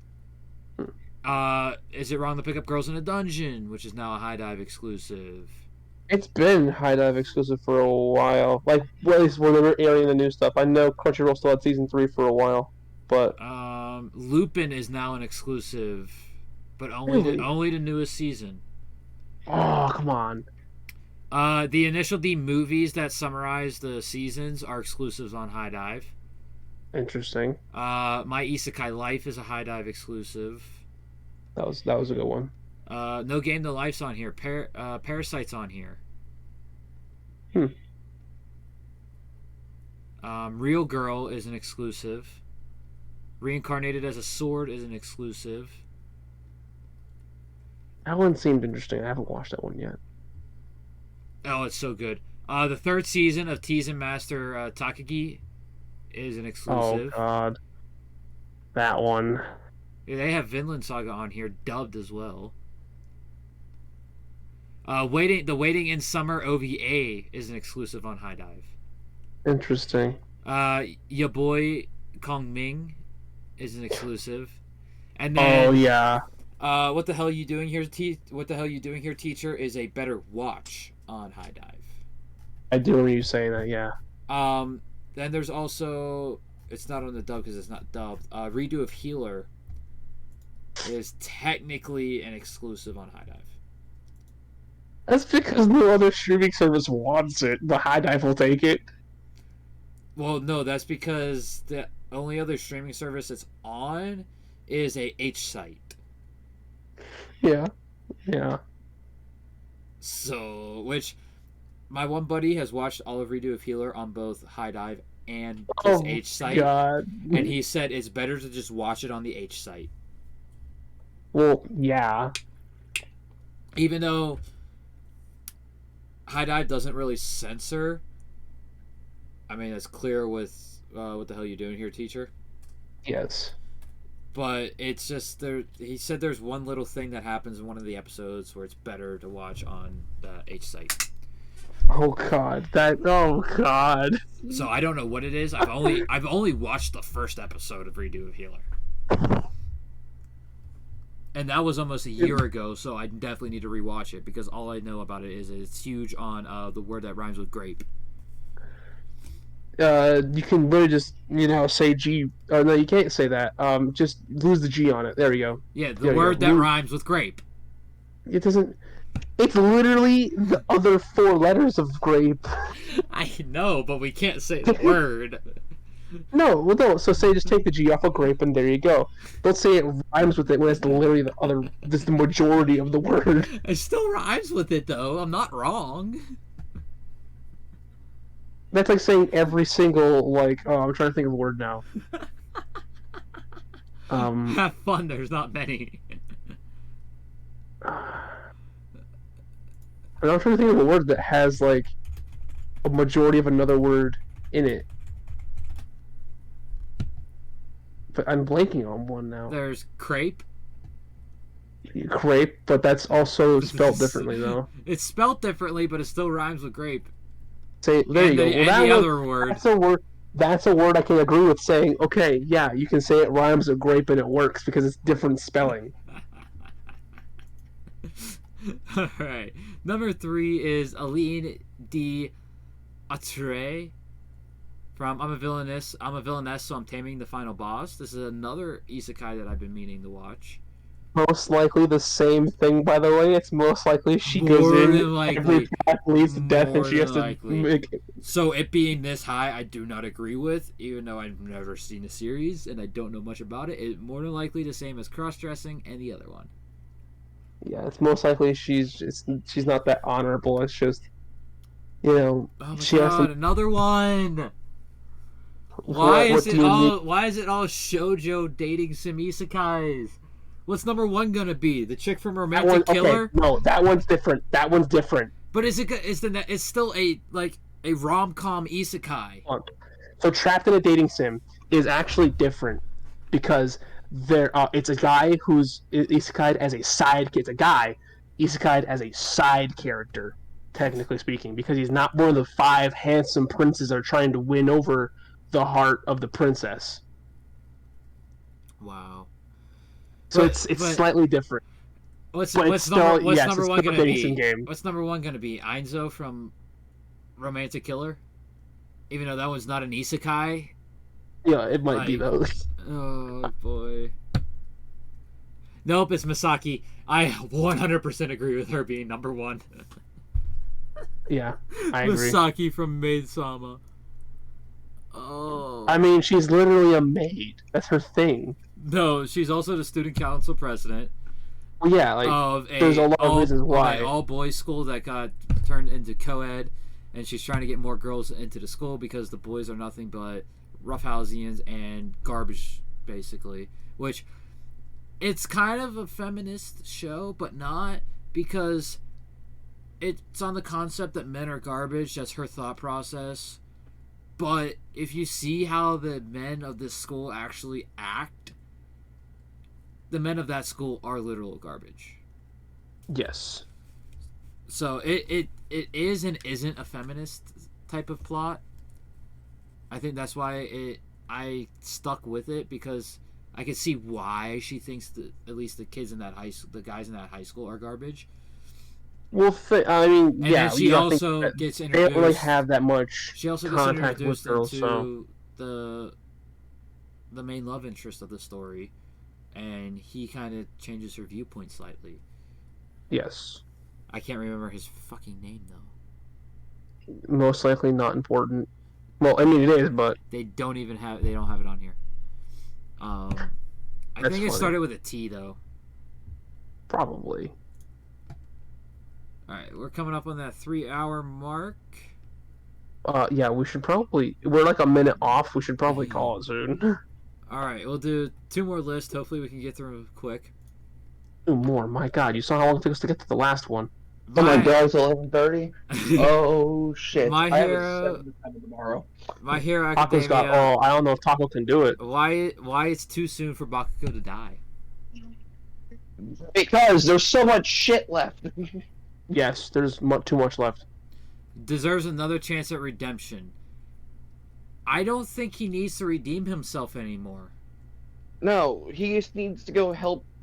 When he took that hit in season 6 from Shigaraki, pushing Midoriya out of the way, that was the moment where he does not need any more redemption. More redemption needed. You know, And then everything that happened between him and Midoriya in the Vigilante arc, where what he says and he actually calls out Izuku's name instead of Deku. I don't think he needs to redeem himself anymore. Mm-mm. No, we do not need the old Bakugo back. No, definitely, we do not. I We do not at love all. the way No. he was. Or are they trying to say... okay, he's returning to his original self from before he found out Deku was quirkless. What? Okay, we have the old Katsuki Bakugo back if that's what you're talking about being the old Katsuki Bakugo. So they're basically saying the Bakugo before Deku got his diagnosis, how they were good friends with each other. Oh. We got him back already. Mm-hmm. This is I saw literally... that funny. This is You guys literally... have something to watch.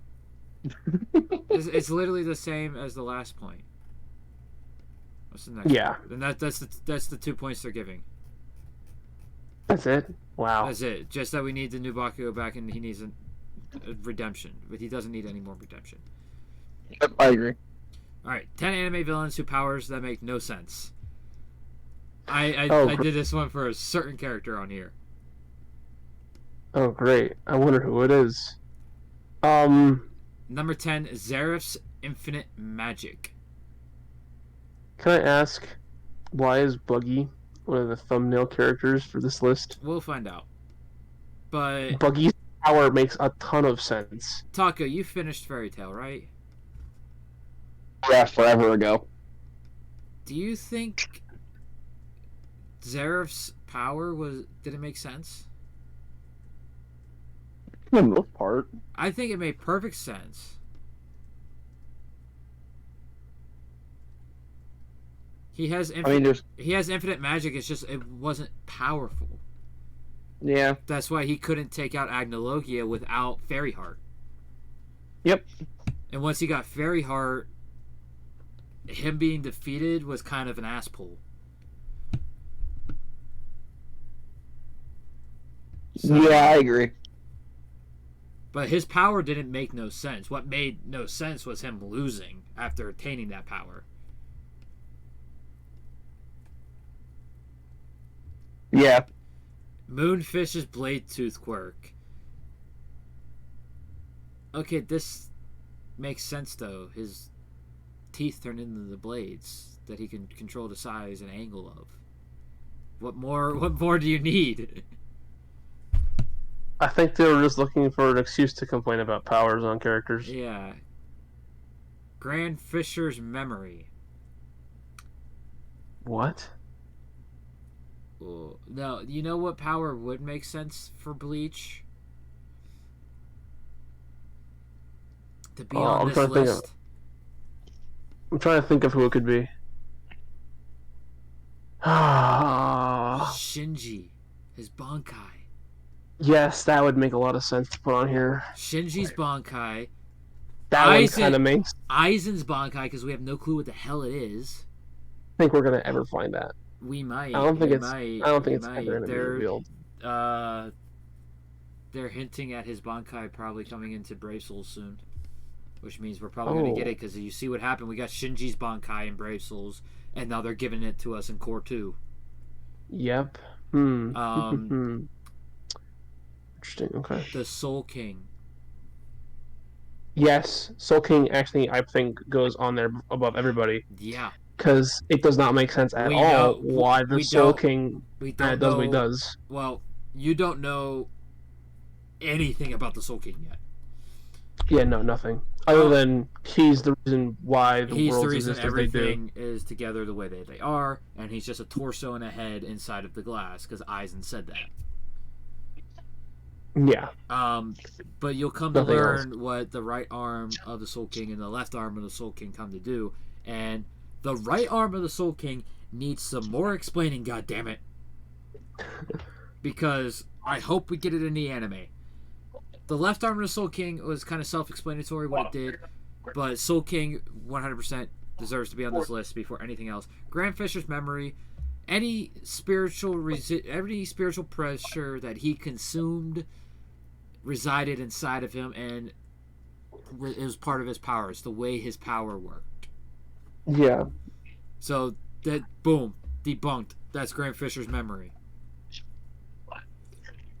It's just the way his power worked. Buggy the Clown's Bada Bada Nomi, the chop chop fruit. Now, why does this make no sense? It's pretty self-explanatory. He can chop himself up. Hence, literally chop chop. Yeah, like every devil fruit that has been named in One Piece makes sense. Yeah, it's the only one that doesn't. The only one that doesn't is Alvida's slip fruit. Because the premise of her fruit is to make herself and objects slippery. It's a paramecia. Okay, why did it make her lose 400 fucking pounds? Yeah, that part. That part makes no sense. That would be the one to put here in One Piece's place. The slip fruit. How do you put Buggy's power is literally he can split his body into multiple pieces. He can chop his body up. The chop fruit. That's the name tells you all it does. It's literally every devil fruit in One Piece. The name tells you what it does and what it is. Luffy, Gomu no Mi, the rubber fruit. Yeah. Blackbeard, the Yami no Mi, the dark fruit. Yeah. Aokiji, the Hime no Mi, the cold fruit. His isn't ice, it's cold. Yeah. Akainu, Magu no Mi, the magma fruit. Borreliciano, or whatever his thing is, the yellow one. The Pika no Mi, the light fruit. Like, the name describes the damn fruit. Yeah. But like I said, it should have been the slip fruit. Guy just doesn't know what he's talking about. He's just putting powers he didn't understand and saying, these need to be explained more, when I didn't understand it because I'm dumb. Susumaru's perfect accuracy, that's literally her blood demon art. Her blood demon art is Tamari perfect accuracy. Did they not explain not to mention that's not even her power. She just has really strong throws. Her accuracy was thanks to her partner's arrow blood demon art. The Tamari balls were her blood demon art. The accuracy came from the arrows of his blood demon art. So that...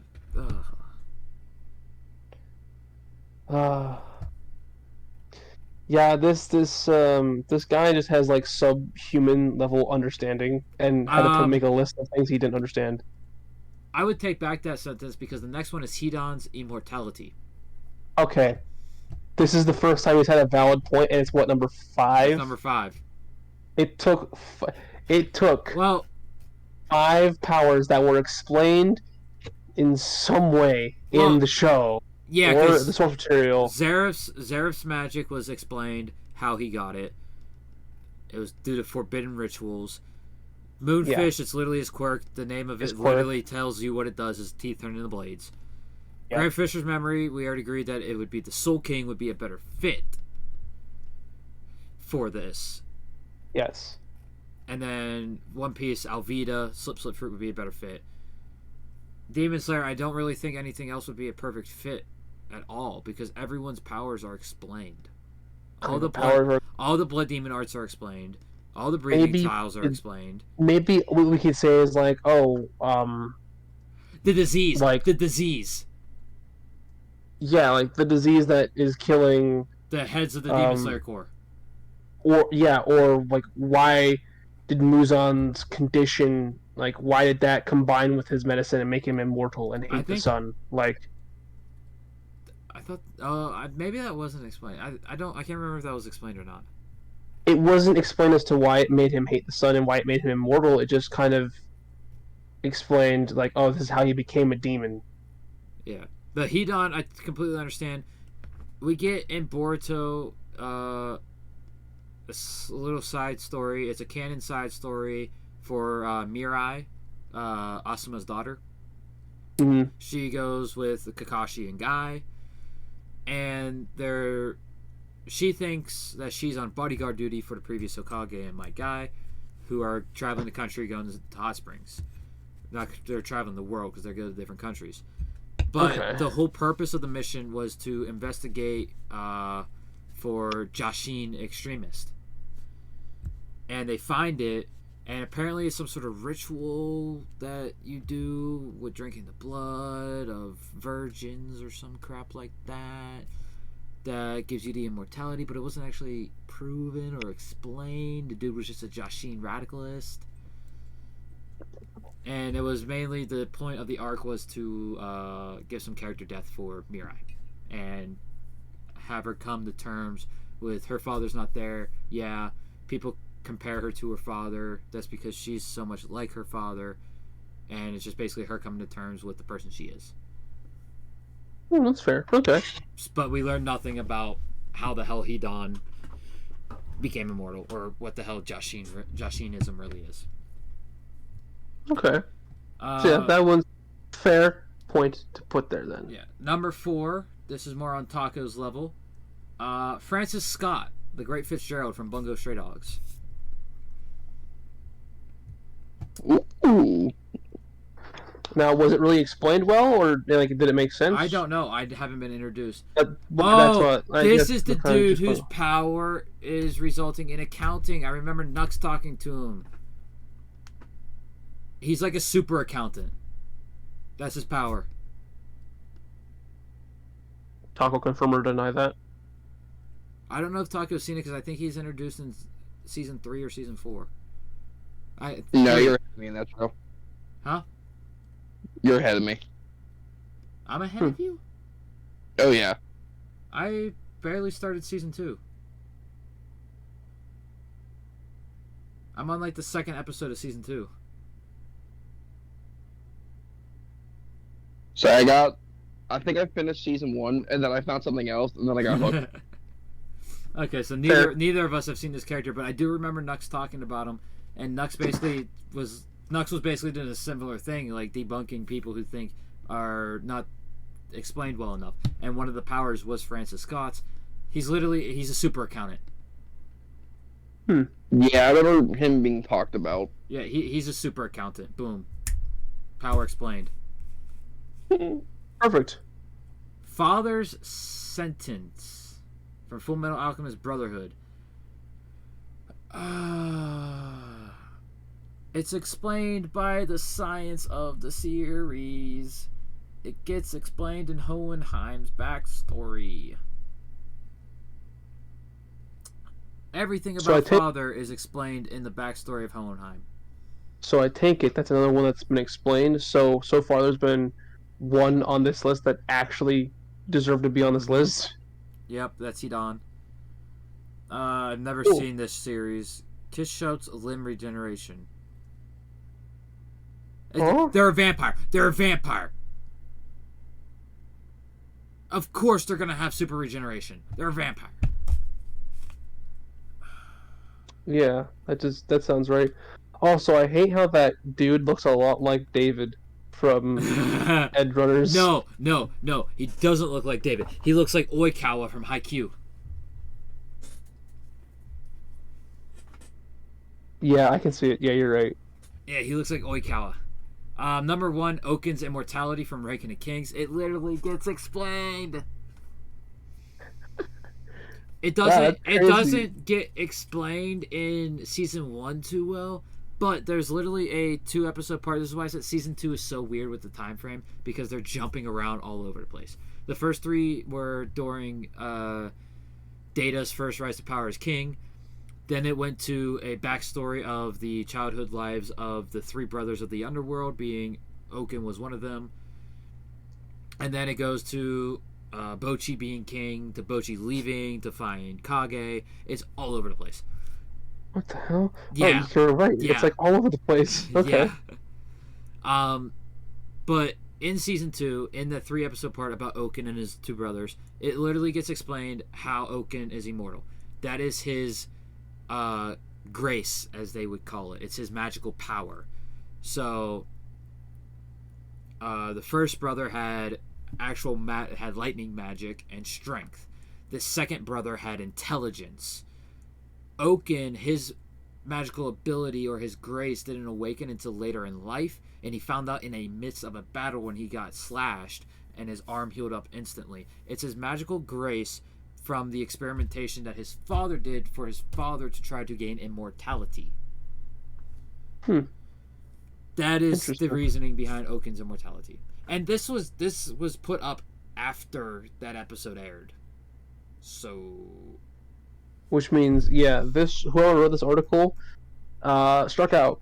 9 out of 10 were explained in the shows, or by common sense. 2, I don't know, but the abilities of a vampire are pretty self-explanatory. You see it in the first sentence. Yeah. But yeah, Hedon's is the only one that really deserves to be on here. I can understand the Bleach one because you actually do have to read a data book to get the gist of how Grand Fisher's power actually works. So if you're just reading the manga and watching the anime, it makes sense. You wouldn't understand the premise of Grand Fisher's power. But if you saw the data book or looked it up on the internet, it's pretty easy to find the answer. I found this because I kind of actually want to go over this with you, Tony. So Tacco, if you want to head out, you're free to go. I'm so tired. Yeah, I'm gonna head out. I gotta go work a 12-hour shift tomorrow, then go home for the podcast tomorrow. Oh. Yeah. And then go back to work on Monday. Plus, I don't think you've been keeping up with much of the season's anime other than like Hell's Paradise and Mashal, probably. Dude, okay. I've barely gotten to watch anything. Yeah.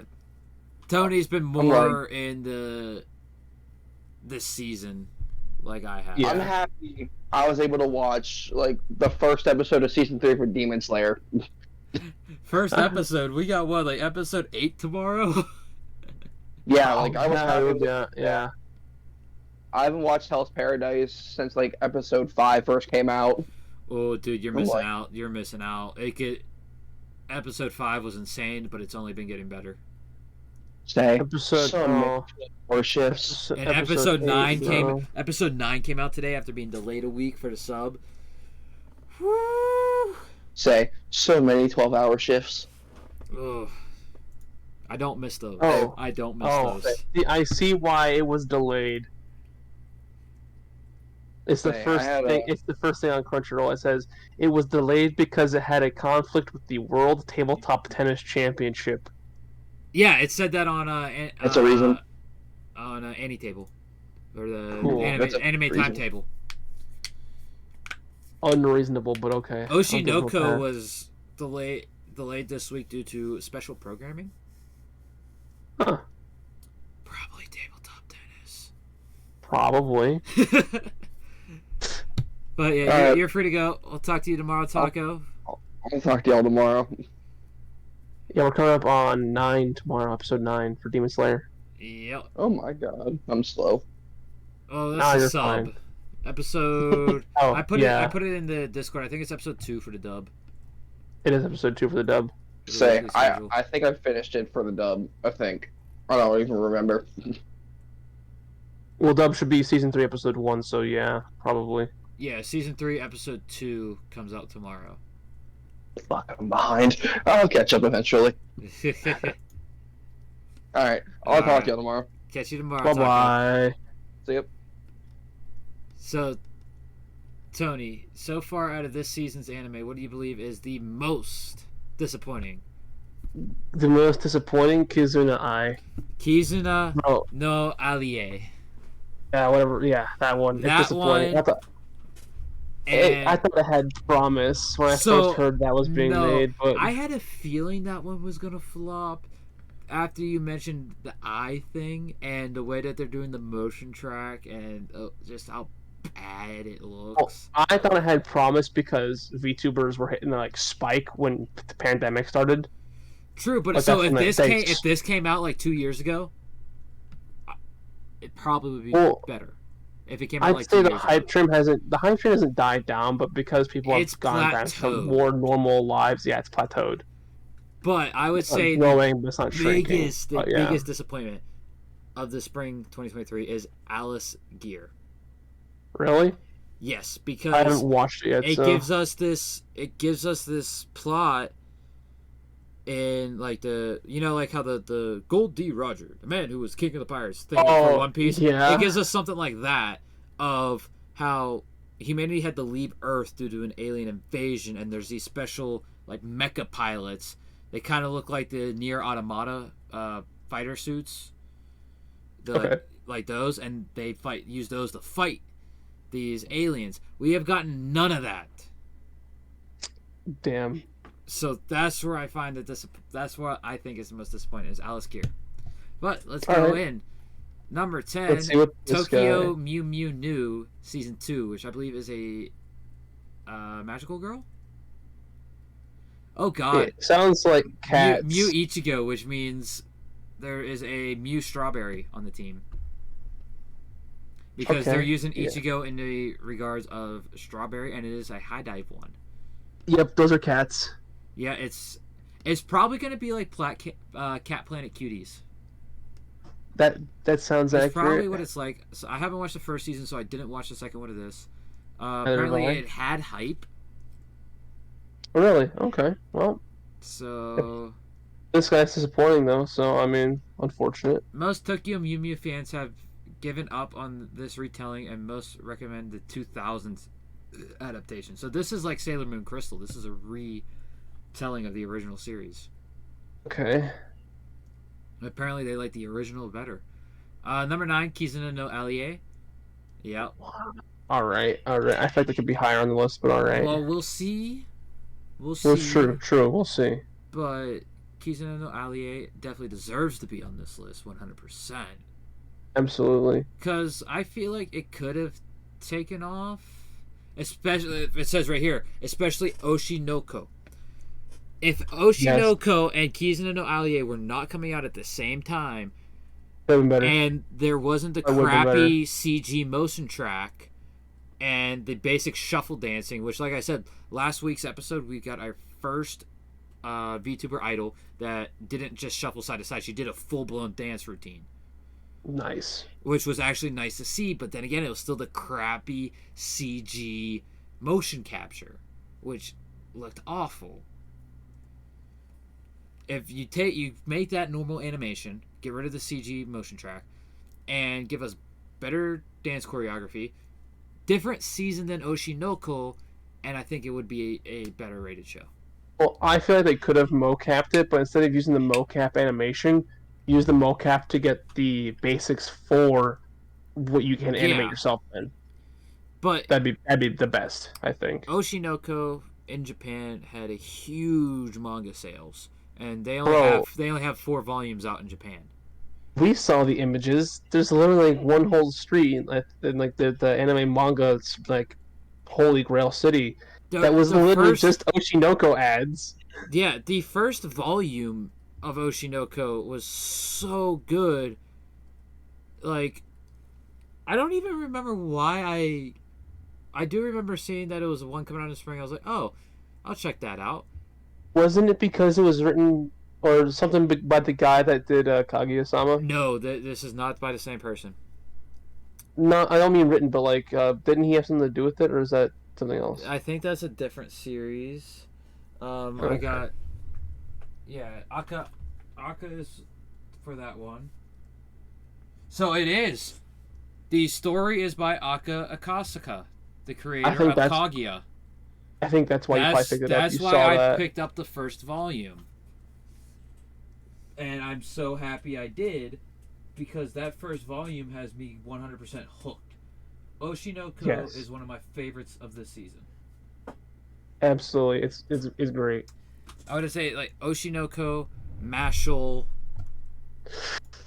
Bro, those episodes of Bashal today were so good. Heavenly Delusion. You know it as Tengoku Daimyokyu. And Hell's Paradise are definitely like the top ones. And then you have My Love Story with Yamada. Of course, Demon Slayer. Cheat Skill, which surprised me. And then I can't really count Vinland Saga because Vinland Saga is continuing from Winter. Yeah.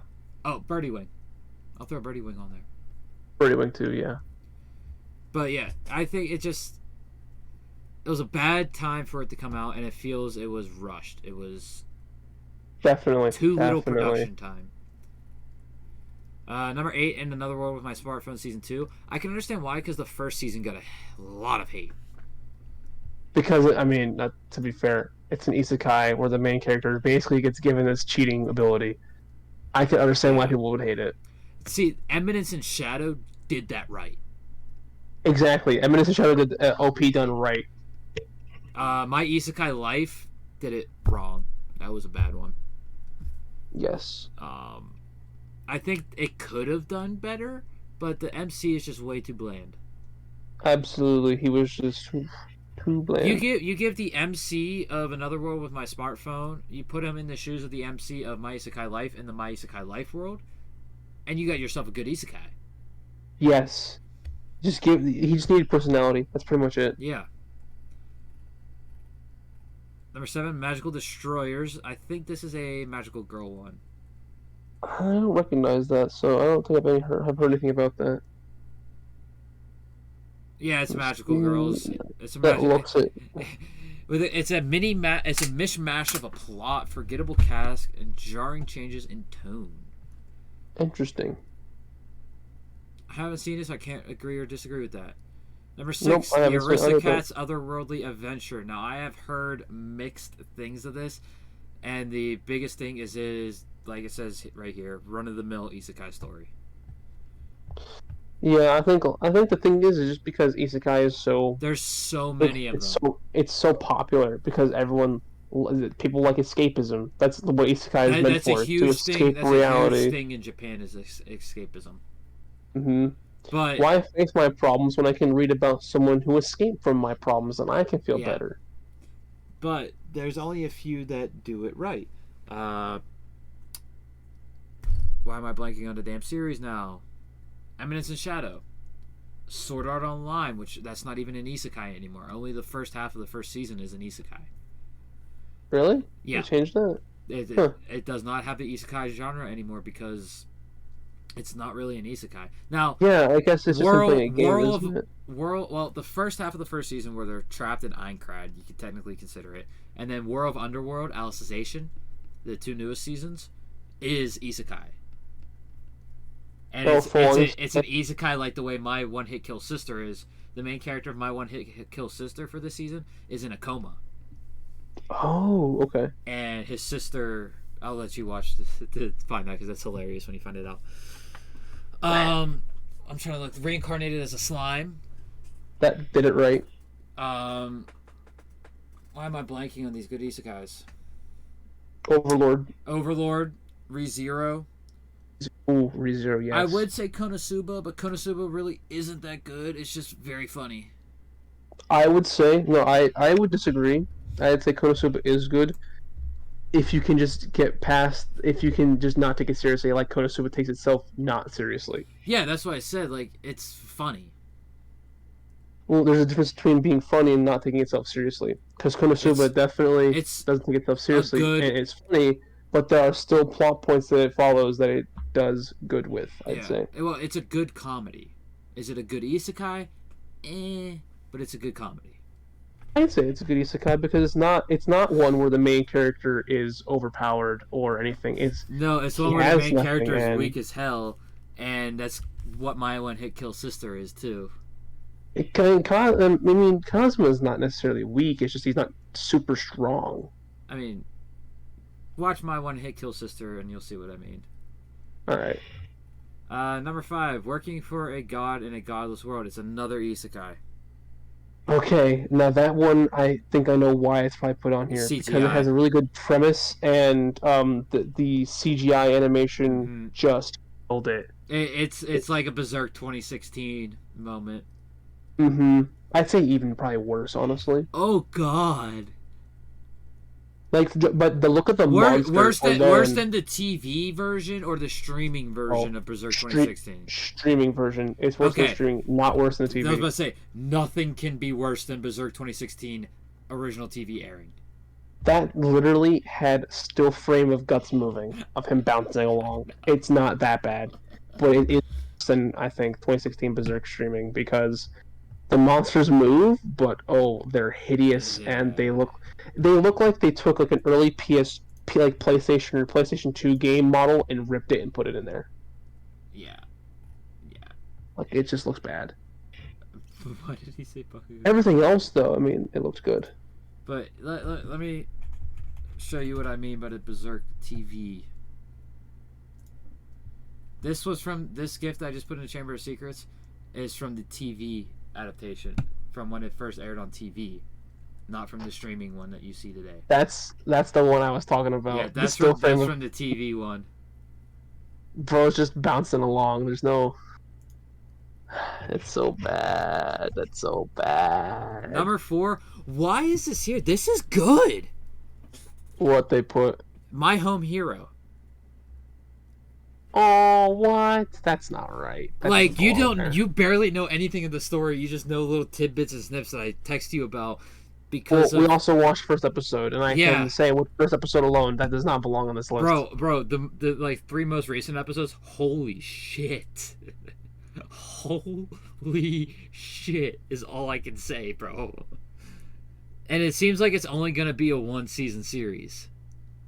Yeah, I'd say it probably is going to be 1 season. Let's see what they said. When it was first announced, My Home Hero was a highly anticipated new series that looked like it could be a promising new thriller.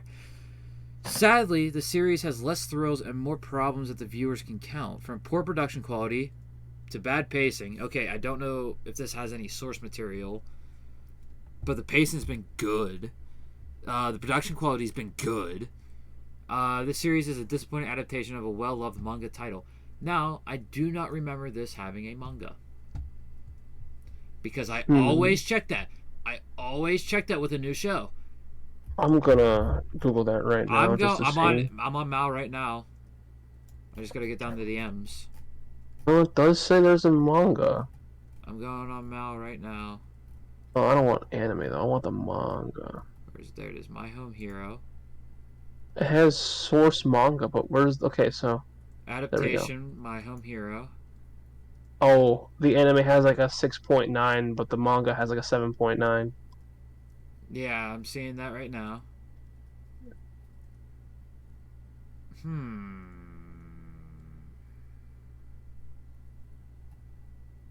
Oh, it's still publishing. From 2017. The top review was back with chapter 17 is the top review. So I haven't read any of the manga. It's in my plan to read. I just put it in there. So I'll try to find somewhere to read it because it is a seinen, so it's hard to find online. But so I don't know about the pacing, but the production is not bad. It is good production. Despite its many issues, fans are pretty torn about this anime. Some can look past the many flaws and enjoy it for what it is, but for those who can't, My Home Hero is a huge letdown and probably one of the worst disappointments of the spring 2023 anime season. So I wonder if they're considering the bad pacing being the amount of cliffhangers, because almost every episode has had a cliffhanger. Maybe. But it's a thriller. But the same thing would be then for if it was that was a volume or a chapter. The same thing. It's a thriller. Yeah. If it didn't have a cliffhanger, I would be disappointed. Yeah. And especially the last 3 episodes have been banging. Insanely good. Let's see. Number 3, summoned to another world for a second time. So it is about someone who got isekai'd and got isekai'd again. Interesting. While fantasy isekai series are a dime a dozen these days, summoned to another world for a second time admittedly had a unique and interesting premises. Huh. I guess it was a fresh new take on the genre, which doesn't make sense because the overly cautious hero did it first.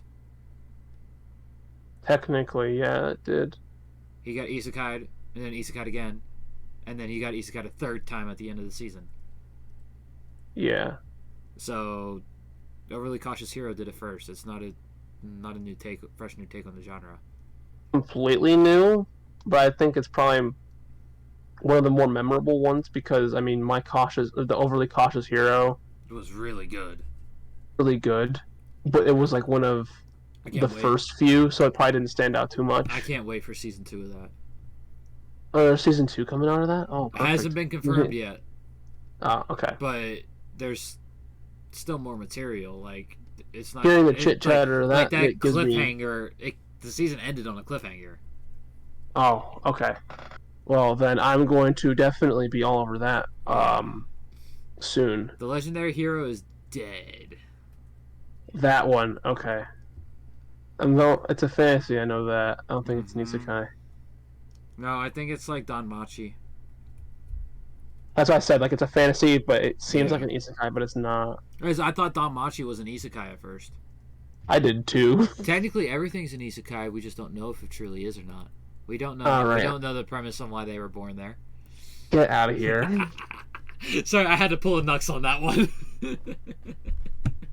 Yeah. I've been meaning to watch this. But I have so many that I'm watching this season that I put it off. That one I wasn't too big on watching because I saw a clip of it and it's like, okay. So the main character dies and he gets resurrected by a necromancer. I think I have to watch it to see if it really deserves this spot. Yeah. Because the description they're given really doesn't help. Probably not.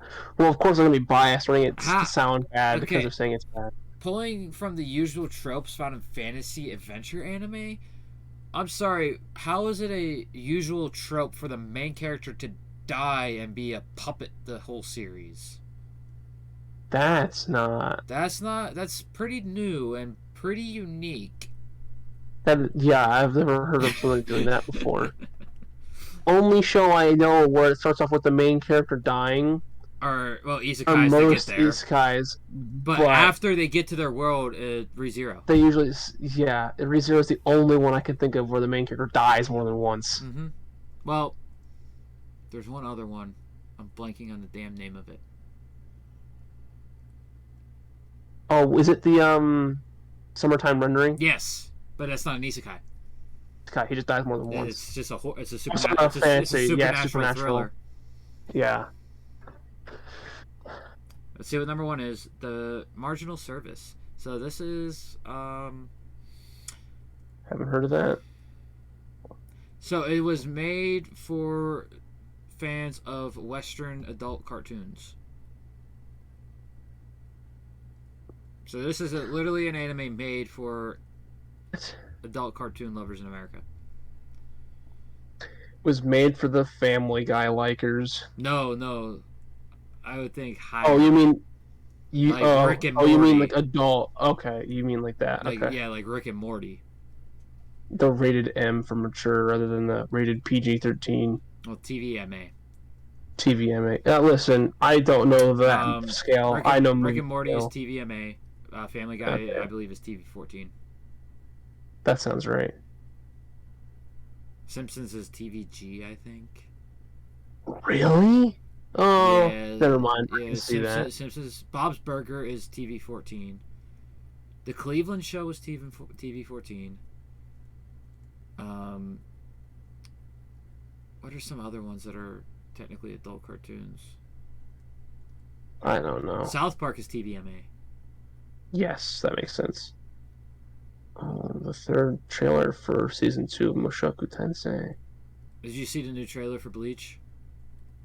Not yet. Bro, it gives us the glimpse of the Shinji versus the 26 Sternritters Ooh, that we didn't get in the manga, and he says Bankai in the trailer. Does he? Okay, Yes, that's awesome. Yes, okay. Before we end the stream, I'm sorry for the long stream. You better apologize to everybody, because man, I'm tired. I am apologizing. This will wake you up. This will wake you up. You think I'm gonna watch it, not comprehend a second of it, and then go to sleep, wake up, and rewatch it? Here we go. It's official trailer 1 because the part 2, the first one that came out was just a teasers. They were all teasers. Yeah, part 2 trailer. But this is the official first trailer for Bleach, 1,000 Year Blood War, Core 2. Don't DMCA us, please. It shouldn't. Let's just make it transformative enough, you know? Whoa! Reaction!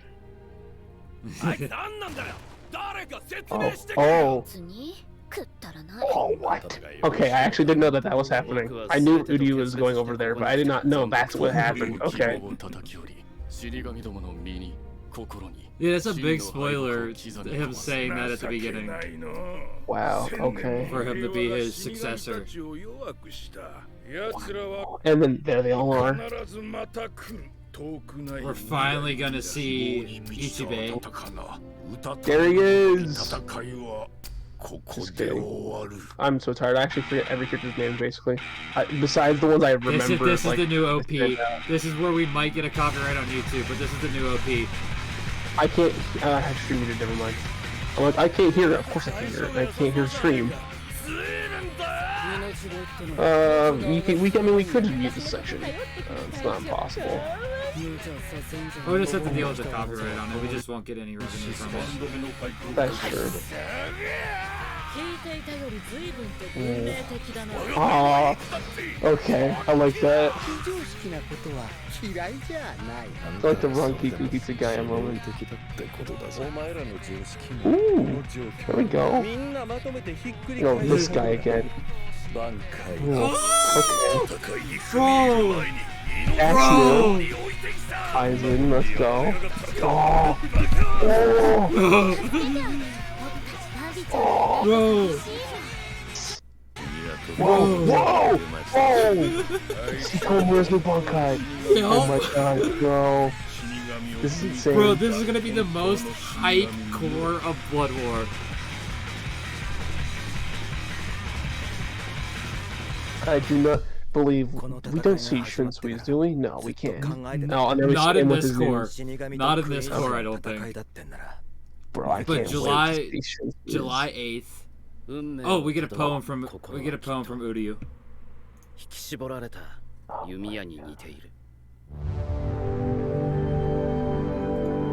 Before we get a Viz DCA for the Viz theme. But other than Shunsui's Bankai, this is gonna be the most hype core. Absolutely. I think there's four cores is what it's gonna be. 2 and 3 are gonna be the most hype. 2 is gonna be the top one. Especially we're getting Shinji's Bankai. We're getting Shinji's Bankai. That's gonna be an anime only thing, and that's gonna be. Oh, of course it's gonna be anime only. It wasn't in the manga. Yeah, that's what I mean. So like, it's gonna be adding on to something that already was great. It's gonna be huge. We get that as well. Oh my god! I found out about Shinji's Bankai when it got added to Brave Souls, and I had to do so much extra researching for it because the game doesn't really explain it. Mm-hmm. And Camp for Your Own World, I got Shuhei's Bankai from. Mm-hmm. But when it comes to Shuhei, he's like. He went off and trained with Kensei at the end of episode 13 of Blood War. That didn't happen in the manga. Mm-mm. So we're probably going to get Shuei's Bankai as well. Probably. So. Which again will be dope because Shuhei's Bankai looked really cool.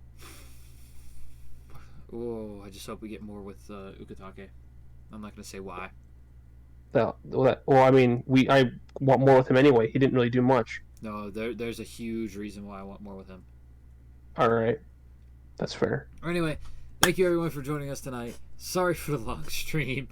We went Hour, into so many 45 different. minutes. We went into so many different wormholes tonight. We didn't even stay on the topic that we wanted to get to. We completed one of the 4 tasks I had for tonight's podcast. Basically, here's the task I had for tonight's podcast: Bakugo, Dabi, Todoroki fam, CBR. Oh my god. We we got didn't like through, none of that. We got through one of them. We did a little bit on the Bakugo. That was about it. Yeah. So, thank you for joining us. Thank you for sticking with us if you stuck with us this long. This will be... I didn't fix the screen when I put the new image up.